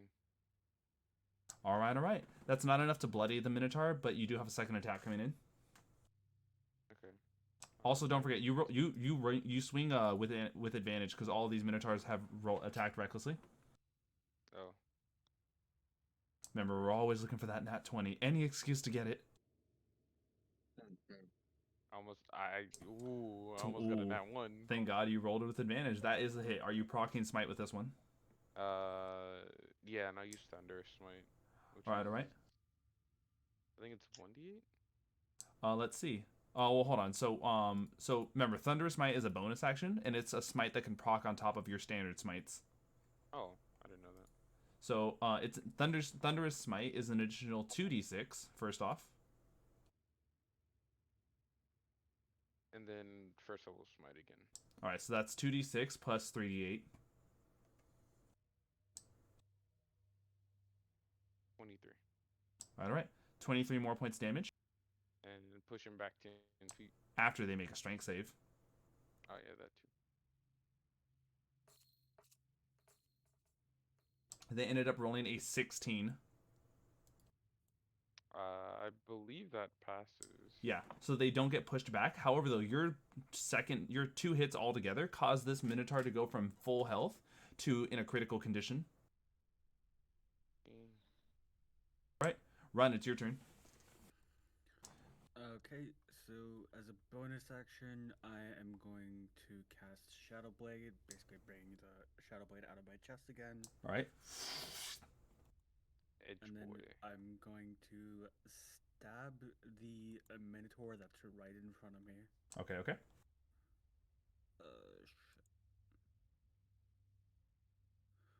Don't forget you have advantage just in case you get a nat 20. Yep. 20. So 20 still hits. Give me the damage. Spells. Go away. 2d8. 13. That is enough to drop Minotaur number 3. All right. 2 Minotaurs down, 2 more to go. Is that it for your turn? I was gonna say, can I do a sneak attack so I can do Whales from the Grave? I'll let you roll. You don't need to roll the sneak attack damage, but you can roll the Whales from the Grave damage. Yeah, and I'm gonna do it on. How far do I have to be? It's 30 feet. 30 feet. I'm guessing that Rock Lobster is not No. not 30 feet away. No. Okay, then the one Minotaur that's behind me. All right. I'm saying is behind me. Right. You're referring to the one that's beneath you, right? Yeah. Okay. 12. Takes 12 necrotic damage. All right. 12 points of necrotic was dealt to that one. Is that it for your turn? Yes. All right. It's time for the Rockman's turn. As this creature, you see it smile. That's right, boys. Keep swinging. Swing recklessly. They ain't gonna be able to see you. As half of them are dead. Uh-oh. What? Wait, they're not gonna be able to see you. Oh fuck! Oh, Magical darkness. fuck. Yep. Magical darkness, and these Minotaurs have blind sight, so they can see perfectly fine without any vision. But also, okay, so double sight. Boy. Who has Devil Sight? Wait. Boy. Me. Yes, yes. Yeah, so Yasir, you're the only person who can see normally. Everyone else, the advantage that the Minotaurs have been giving you guys no longer procs. You only roll normally while they can roll recklessly all they want. Oh This is wait. why I take double sight. It's really good. Surina, don't you? Doesn't the robe of eyes give you something? Like, Yeah. In relation to what? Do they go invisible? Let's see. The Robe of Eyes should give you an ability. Let's see. Robe of Eyes. I'm sorry, I wasn't necessarily listening because. Just give you blind sight? Let's see. It gives him... The robe lets you see in all directions with advantage on wisdom perception. They have dark vision, but not magical. And they can see invisible creatures and objects, as well as see into the ethereal plane, which is not true sight, so they can't see through the magical darkness. So Surina is just as Yeah. blind. sit fuck. All right. Damn. That's why I take double sight, guys. And now, Hold on. the creature is going to go ahead and begin to move in a certain direction. Okay.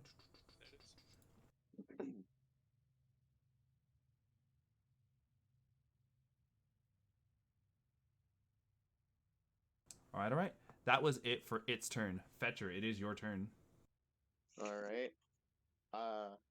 So okay. So what I'm gonna do, right, is I'm going to put down my Quasi. I'm gonna look at him. I'm gonna nod.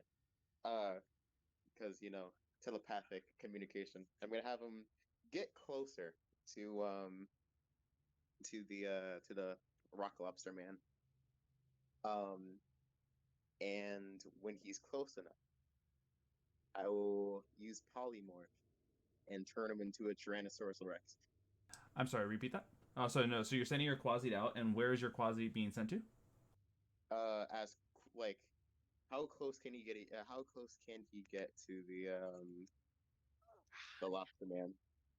Assuming your Quasi is always on you, what's its innate movement speed? 40. It's a tiny boy.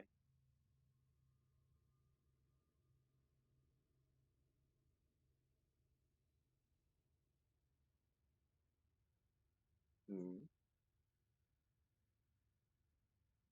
I think he'd have to get out of the darkness to know where the lobster is.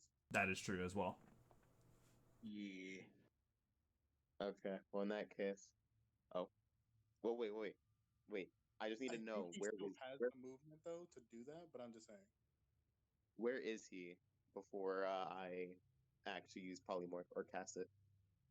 It's always assumed that your creature is on you, so let's first move it to 20 feet. You just turn him into a T-Rex while he's on your shoulder.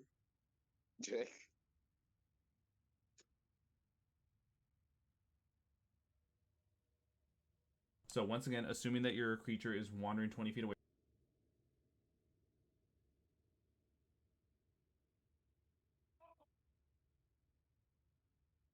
That is where Okay. your Quasi is when it finally breaks out of the darkness. Oh, that's 40 feet. That's 20 feet.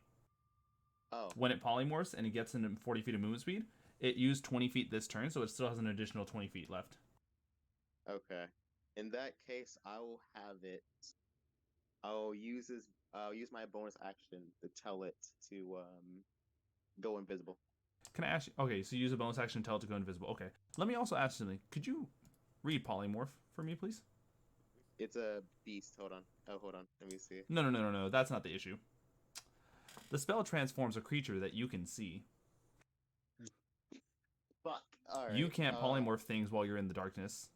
I thought he had Well, devil damn. sight. Well, it would be unfortunate. Fetcher does not. Well, could I fly up high? No, darkness is literally actually encompassing the entire, like, it's high enough that even Hallie is caught in it. Oh fuck. Okay.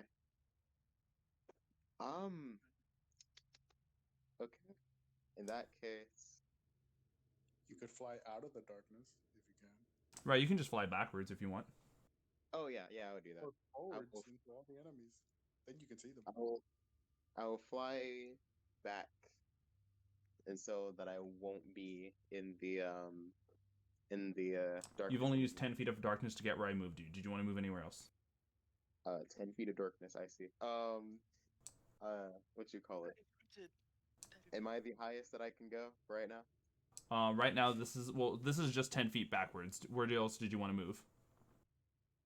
More to the right a bit. All right. Let me see. So right here, this is an additional 20 feet, and this is all 30 feet of your movement.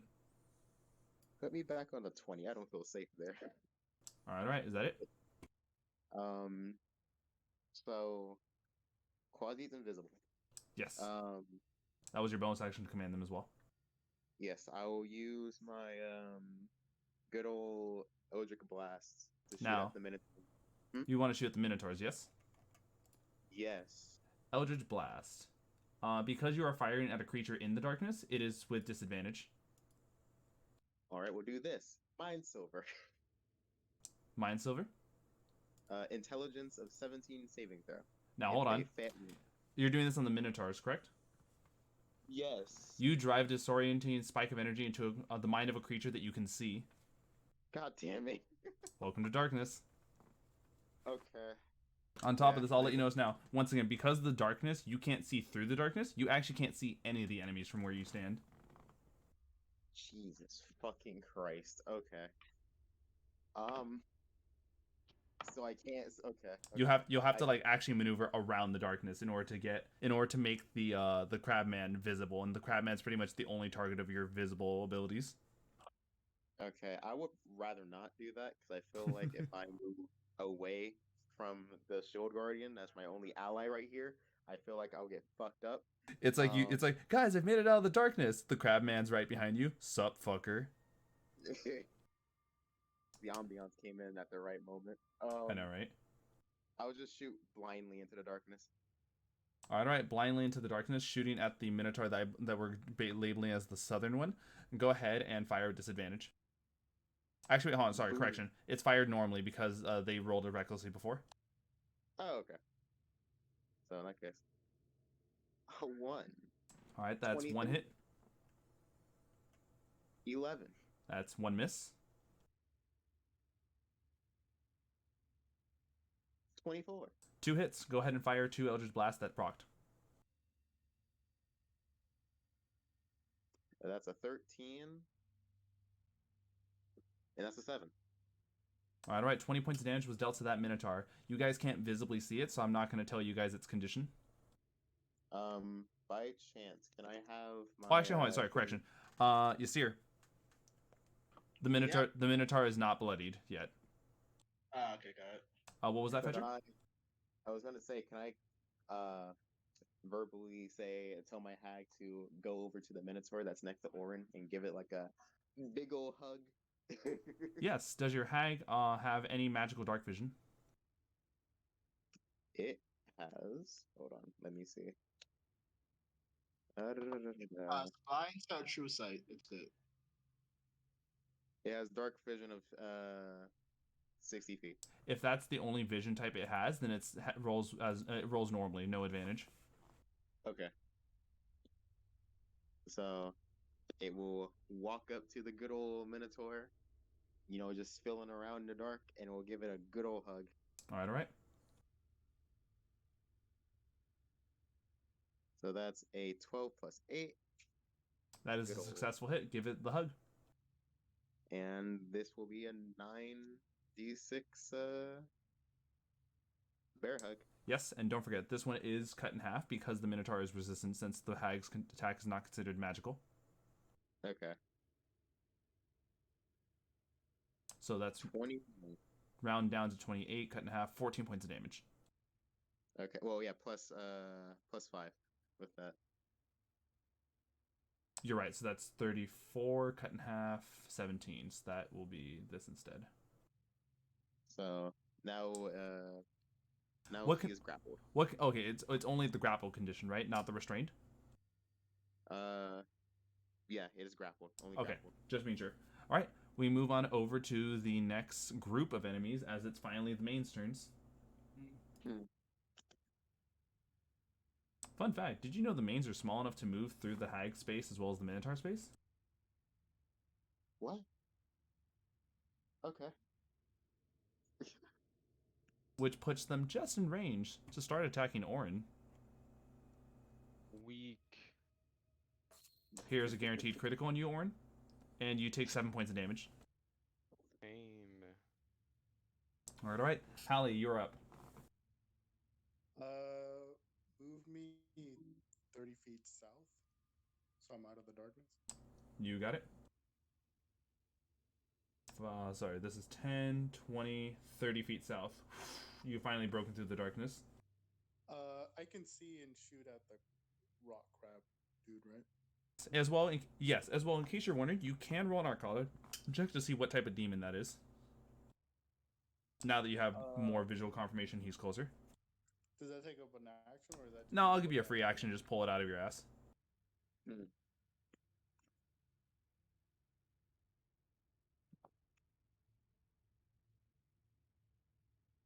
Just fire magic missile of the darkness. Yes. It's 13. That is not gonna be enough. All right. With that being it, we go ahead and continue your turn. All right. I'm gonna hunter's mark him, and then I'll shoot him twice. All right.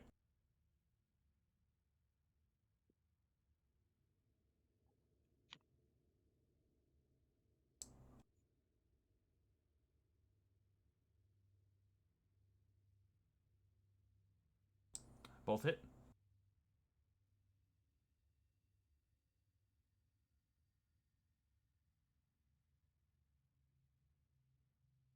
All right. Let's see this. So let's see. That is 10 plus 13. So that's 23 plus 6. 29 points of damage. Is that it? Yeah, and that'll be everything. All right. In which case, we move on over to Surina.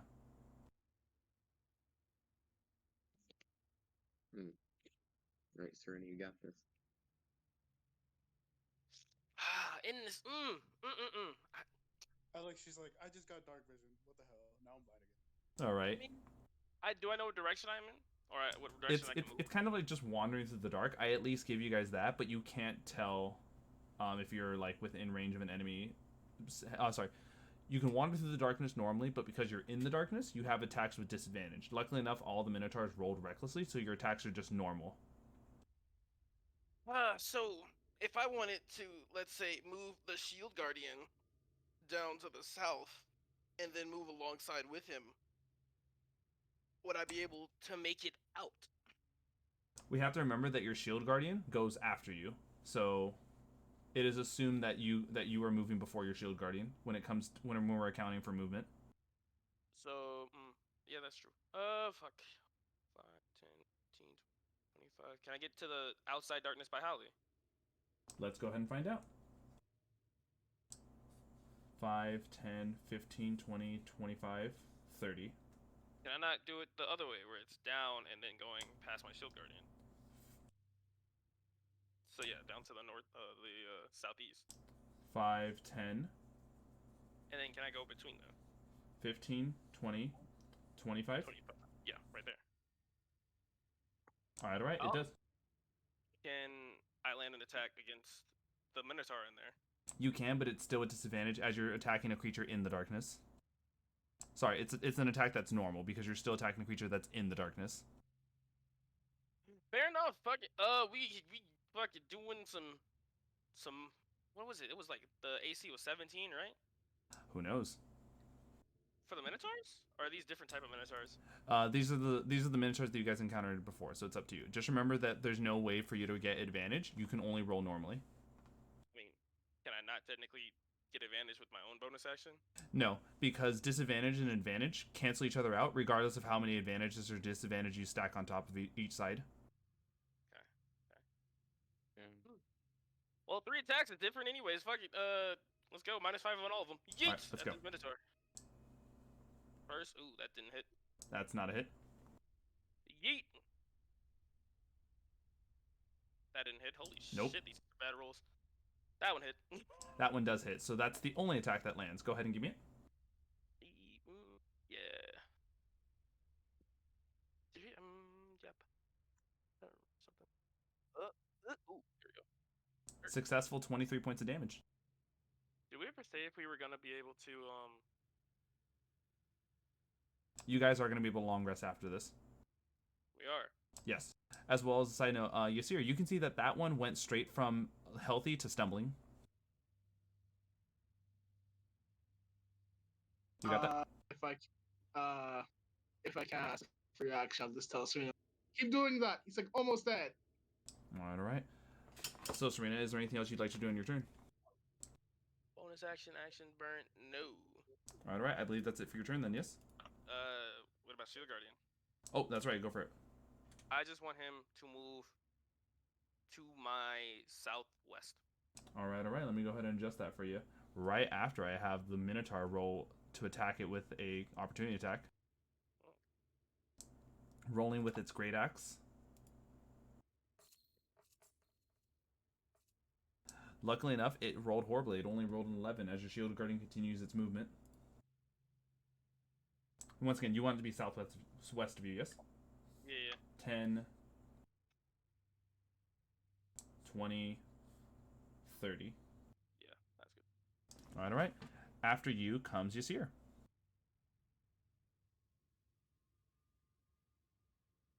So, Yasir, what's the call?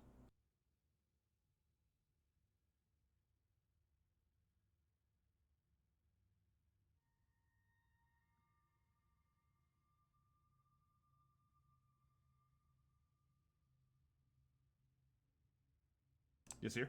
Oh, I forgot. It takes him a while to get back into it.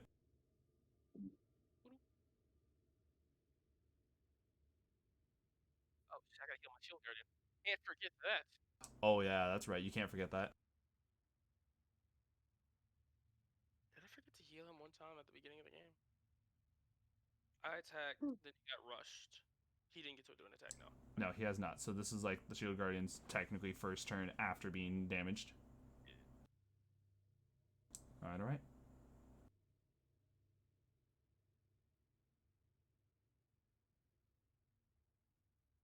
Yasir, are you there? He's gone. All right. Since the next group that goes after him is not really going to be a big deal, since I know he has bigger priorities to go after, it is the group of mains, which means it's a guaranteed 20 on him. Mm-hmm. Oh, sorry. I'm. It is all good. Go ahead and do your turn. Alright. I'll be right back. Gotcha. It's just it's like every time I try to look at the stream, It is okay. It's like Go ahead and it is your turn. You know where you stand and you have Devil Sight, so you can roll with advantage against the Minotaurs. I shall do that on the one that is. What was that? On the one that's what? On the one that's next to Oren and the mains and all. All right. That is a man. 23 to hit. That is a successful hit. That is also Wing Blade, because Let's see if you hit. So let's see what damage is. So the Wing Blade damage is like 4. Wing Blade damage. And then the. Okay, that's weird. Hold on a second, boys. And then the remaining damage for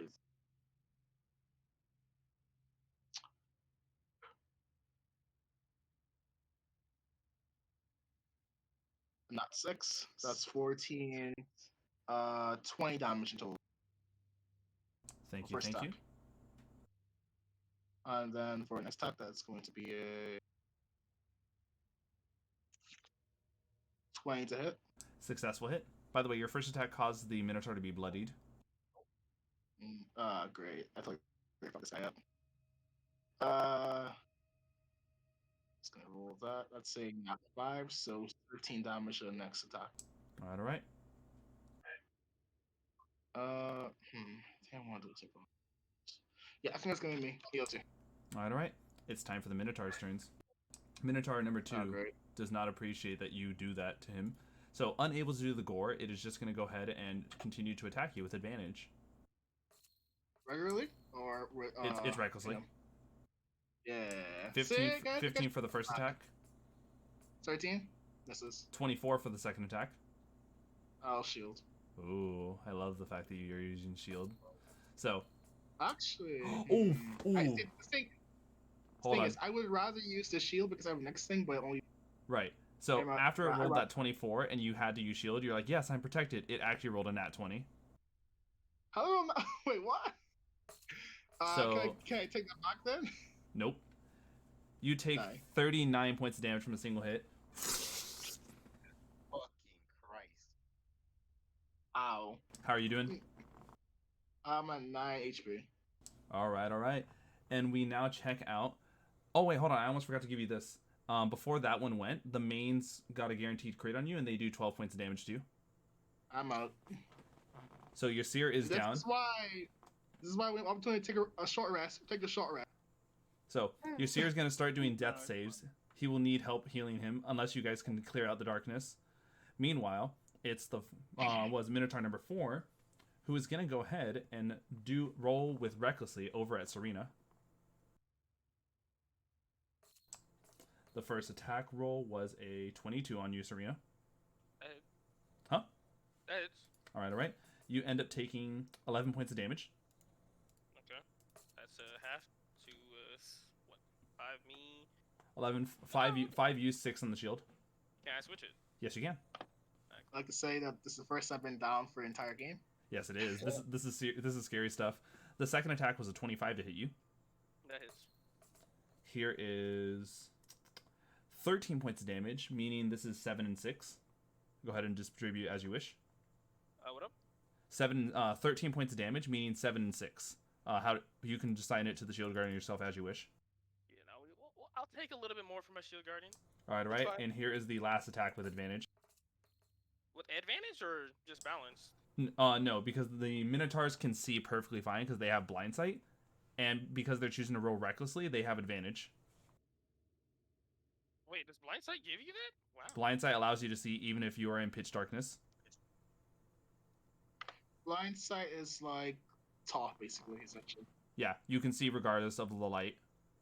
Yeah, you can sense the movements. Yeah, it's exactly why they pair this specific demon with these Minotaurs, because they know that this is a scary combination. And so the last attack was a 26. Last attack was a 26. Yeah, that hits. And the damage coming from this is 10, split perfectly in half, 5 and 5.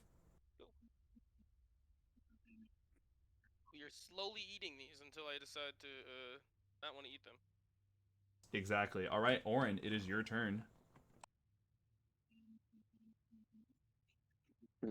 Remember, he said he'll be right back, right?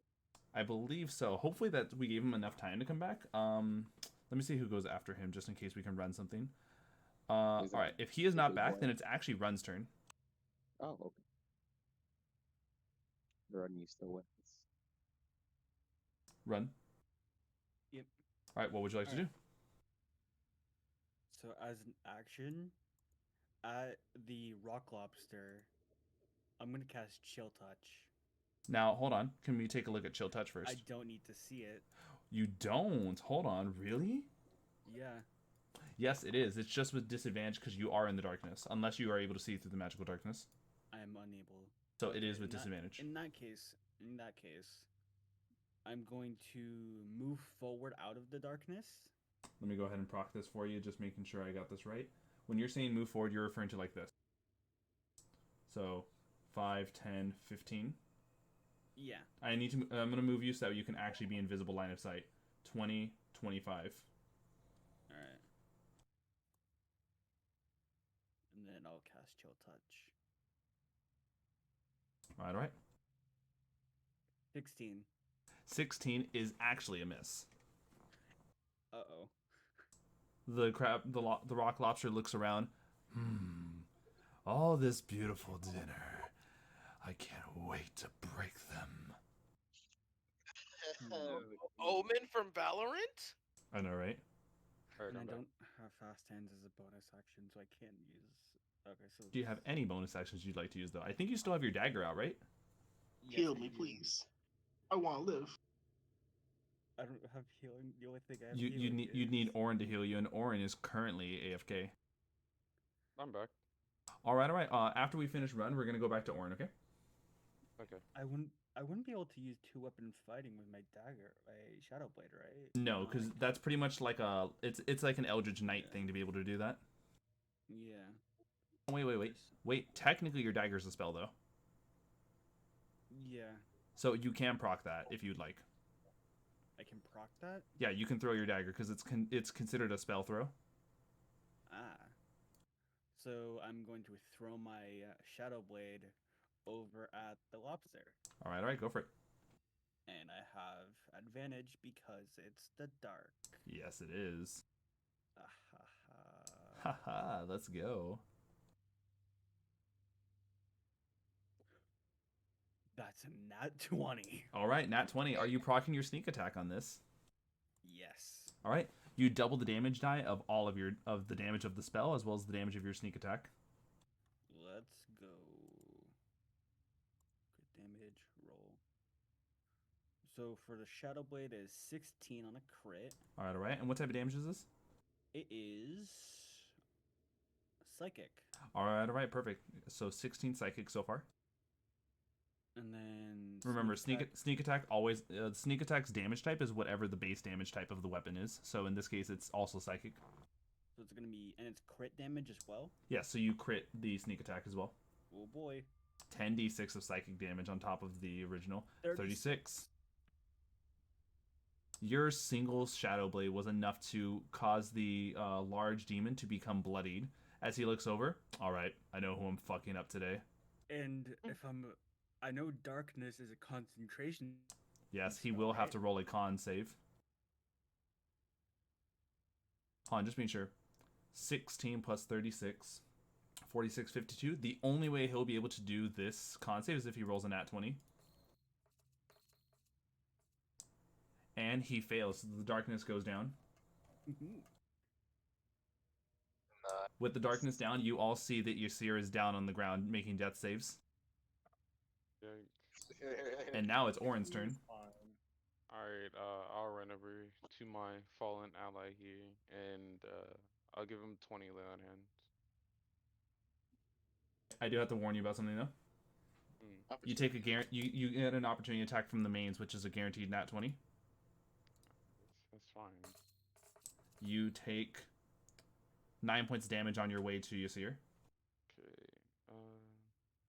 You know, with horde tactics, mains become scary, knowing that it's always 4d4.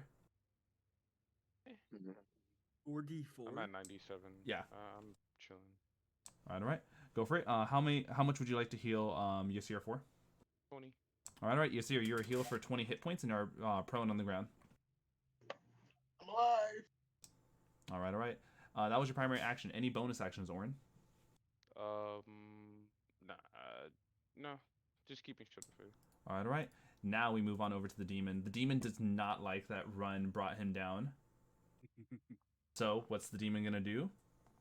Run, how many hit points do you have? Last time I checked, 11. Just delete all of them. All right, perfect. Power word stun. Damn, that's new. Okay. You are automatically stunned.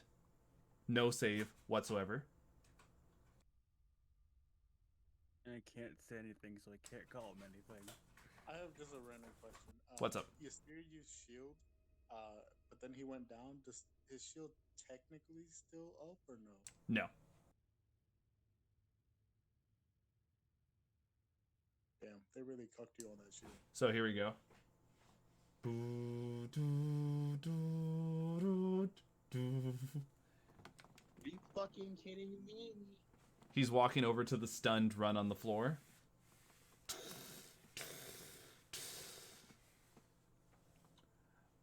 So pretty much, the only way to break out of this stun run is if you make a if you succeed a con save. Otherwise, you're stunned indefinitely And I have to do that on my turn, or at the end of your turn.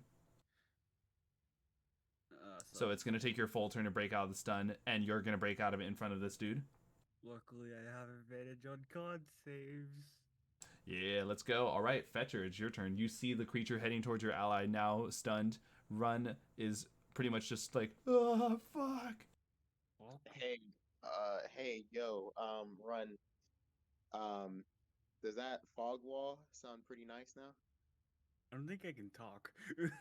Oh, well, I guess just to, help you out, Well, hold fog on. wall. That's going to be on your hag's turn, which immediately procs after you. So we at least know that your hag is going to do that, correct? Wait, Yeah. stun means I Okay. can't talk, right? Stunned, I believe, also makes you incapacitated. Let's take a look.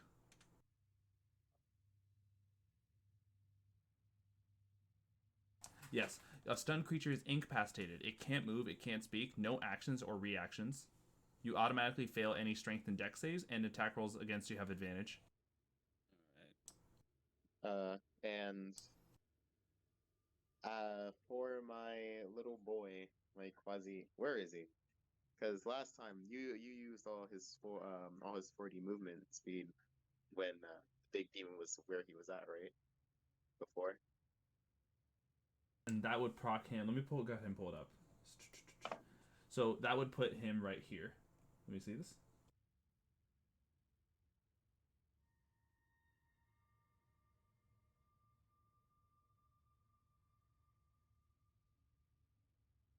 That is where your Quasi is at the moment. All right. Well, I guess best way to do this. Hey, point at Quasi. You're a Tyrannosaurus Rex now, boy.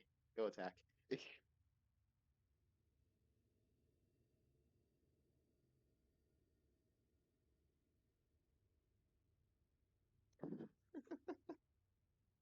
um, and now I'm going to have him. Uh, Will he get to the demon in with 50 movement speed?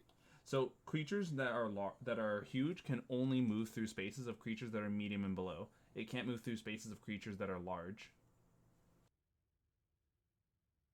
Wait, say that again? Oh. Creatures that are huge cannot move through large creature spaces, so not through the Minotaurs nor your hag. Oh, damn. Okay. We're gonna have him, tear off the head of the Minotaur. All right, go for it. You have advantage because the Minotaur did roll recklessly. All right. I just wish this. I'm just gonna go back so I know exactly. Yeah, he's gonna chomp on him. Okay. So that would be a +10, a +10 to hit with this 20. Let's go. Oh, with this D20. And once again, you have advantage, so you roll twice in case of a crit. In case of a crit. Oh, okay. Let me do that again.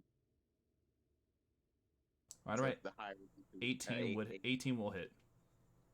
And how much damage would that be? Tyrannosaurus. 7. Yeah, you're doing as much as a Minotaur that crits. All right. Oh shit. Okay.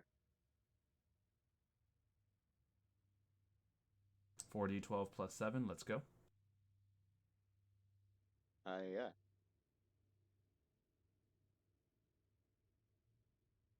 33, +7. 40, cut in half, 20. That's enough to bite the head of the Minotaur off. Well, wait. Wait? He's still a Quasi. And my familiars are magical creatures. So is that? That is those true. So that's a full brunt of 40. Yep. 40 points of damage, bites the head off of the Minotaur still. Gross. You're welcome. All right. And that's it for me. All right. With that being it for your turn, it's time for the second group of mains that What about proceed. my hag? What about the? Oh, sorry, that's right, the hag. Thank you so much. The fog wall, yes, or the fog cloud. Yeah. Fog. That's an innate spell. Does that mean she It can't mean- do any more? It means that it doesn't consume any spell slots, but it still consumes the action to use it. Okay. So upon doing this, the large demon starts laughing aloud. Do you think me to be simple enough to fall to this? I can see through magic and illusions, mortal. Well, I mean, For hoping this insolence, I'm going to make sure you all can hear the screams of your rogue. have fun with that. I don't think it'll really go well. I mean, you blinded us. Right. Well, No, they're no longer blinded. Oh no, he's referring to the fog that he procced over you, so that way hopefully it would impose disadvantage on the large demon, but the large demon has true sight. Oh yeah. Meanwhile, I'm so sorry to know the this. mains are going to go ahead and move on over to Oren. And continue to roll another 44 on Oren. This is 9 points of damage to you, Oren. 9. Yeah, 9. Alrighty. What is the area of effect for the fog wall again? Or the fog cloud? Fetcher? What is the area effect for the fog? Yeah. Fog cloud. That would be a good old. Hold on, let me pull it up real quick. I love how D&D Beyond kicks me out of my app. Okay, fog wall is. Oh wait, it won't show it to me. Hold on. That's weird. It doesn't show me it. Okay, I got the spell pulled up. It is 20 feet radius. Oh.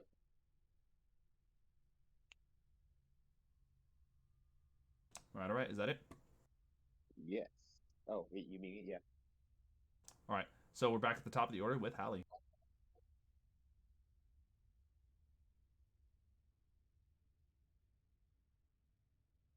Hallie? Can I technically see it since a bit of it is outside the fog cloud? I'll allow it. Alright, then I'll shoot him twice. Alright.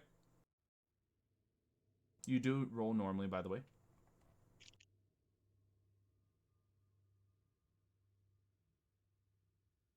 That's 1 hit. And that's 2 hits. He is still Hunter's marked as well, so let's go ahead and see. That's 15. Plus another 17. Plus 4. He is still bloodied. Alright, that'll be it. Surina, you're up.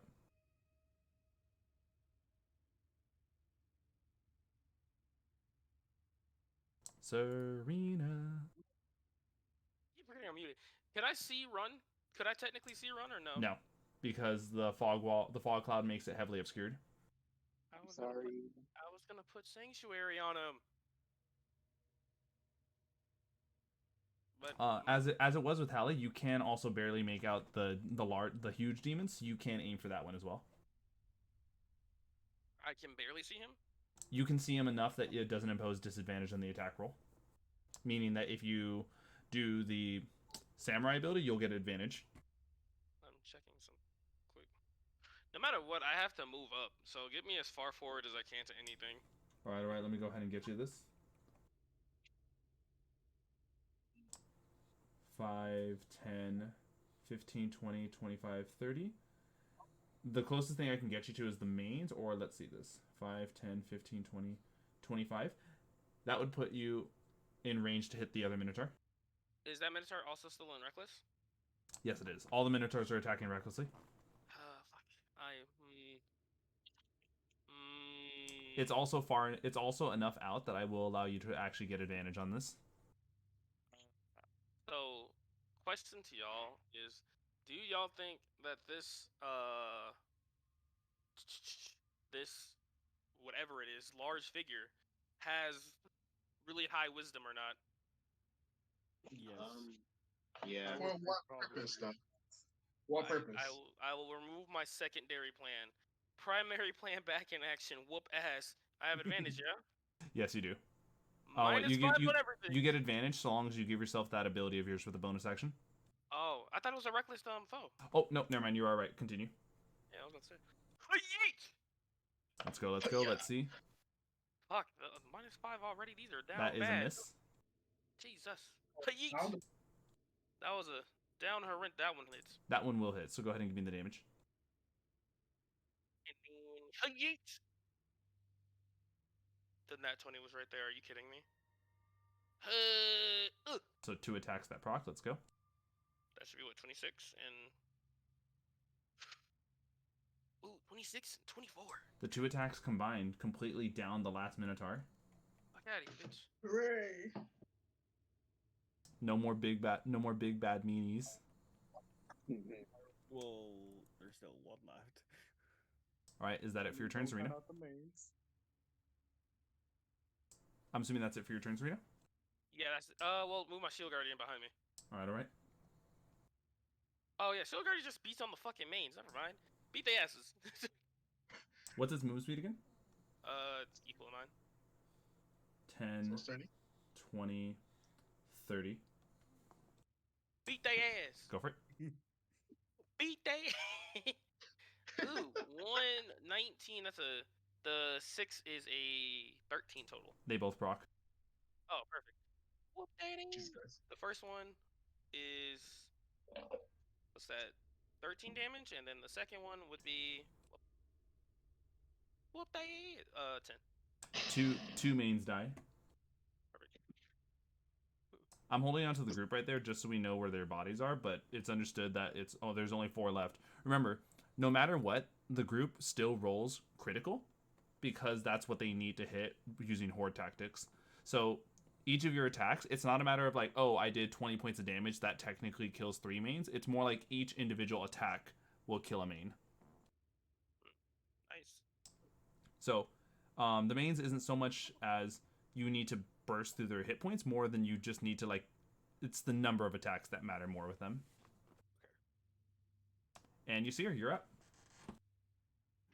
It's me. Yeah, I'm just gonna attack the mains. All right. I'm assuming you're standing up, right?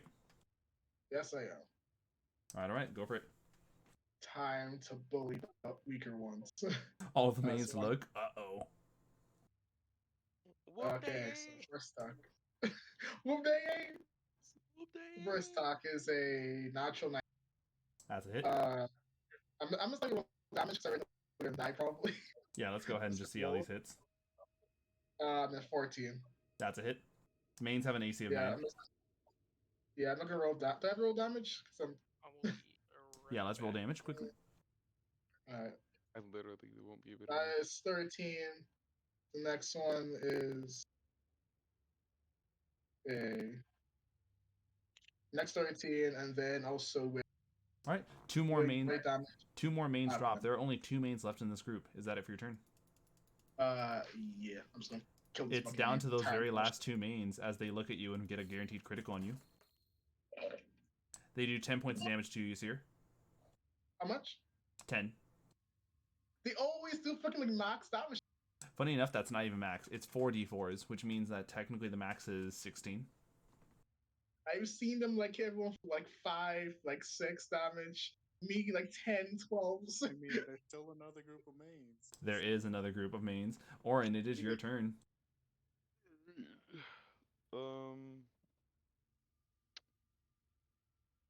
Where am I? I'd like to cast True Strike. True Strike is a full action to give yourself advantage. It is not worth it.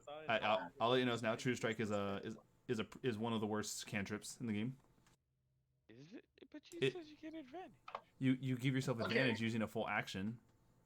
But you can attack twice. On next. Or just attack twice. Right, like in Basically- Serena's case, Surina can actually like give herself advantage as a bonus action, and plus you already have advantage when you're fighting minotaurs, but not these creatures. I want to Yeah. obliterate them. All right. How many are left?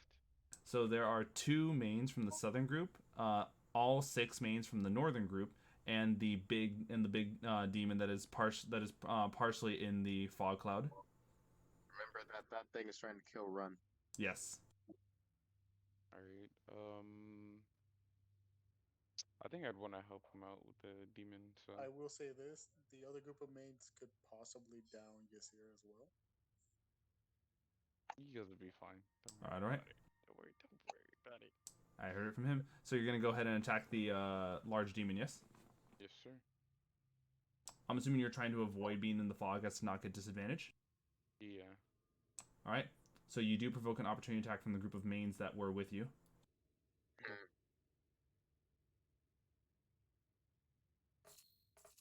And here comes 12 points of damage to you, Oren. Ouch. And you make it over to the huge demon. Alrighty, and Dawnbringer it up. Yes, yes. 26. Successful hit. Are you smiting this? Yeah. What level smite? Let's do second level. So that's 3d8s bumping up to 4. So 4d8s on top of your hit. Yes, sir. I accidentally clicked D6. And there we go. 15, and then the spike damage. 24. Jesus. Wow. Okay. Let's see the second hit. 26. Another successful hit. I'll let you know now. Your first hit with the smite brought him down to 1 HP.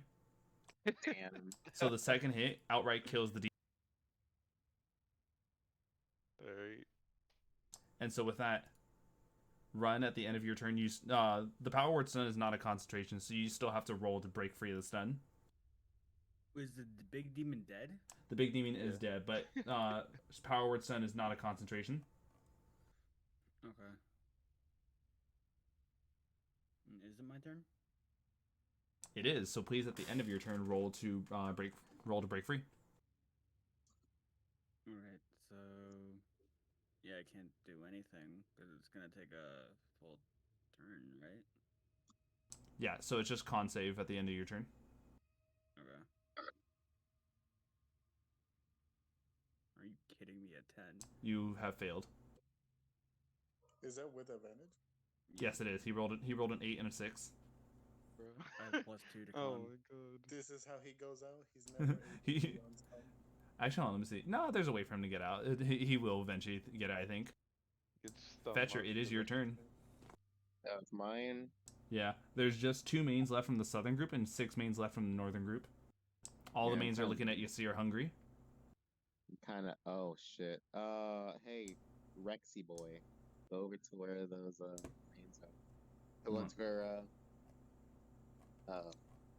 good old Yasir. All right. The ones over near Yasir, yes? Yes. All right, there you go. And he shall do a multi attack. All right. 1 plus 10. 17. Hits. And then another. Listen, you don't need to roll the damage. You just need to roll to hit. And there's only 2 mains left. Yeah. Yeah, no, I'm not gonna. Don't worry. I mean, don't you get a +10 to hit? He does, but we're Yeah. looking for nat ones. All right. That completely gets rid of the first main group, as there's still one more main group left full of 6 mains. Is that it for your turn, Fetcher? No. Hag, beat him up. Oh, Alright. wait, that's after. That's Also, after me. your actual turn. Yeah. What you call it? I'm gonna use Eldritch Blast. All right. Fire 3 shots. Bow. Pow. 1 hit. 2 hit. Bang. All 3 hit. I actually will want to see you roll for damage because I think I don't remember the minimal damage your Eldritch Blast does. Alright. Yeah, I see it now. So that's 1 dead main.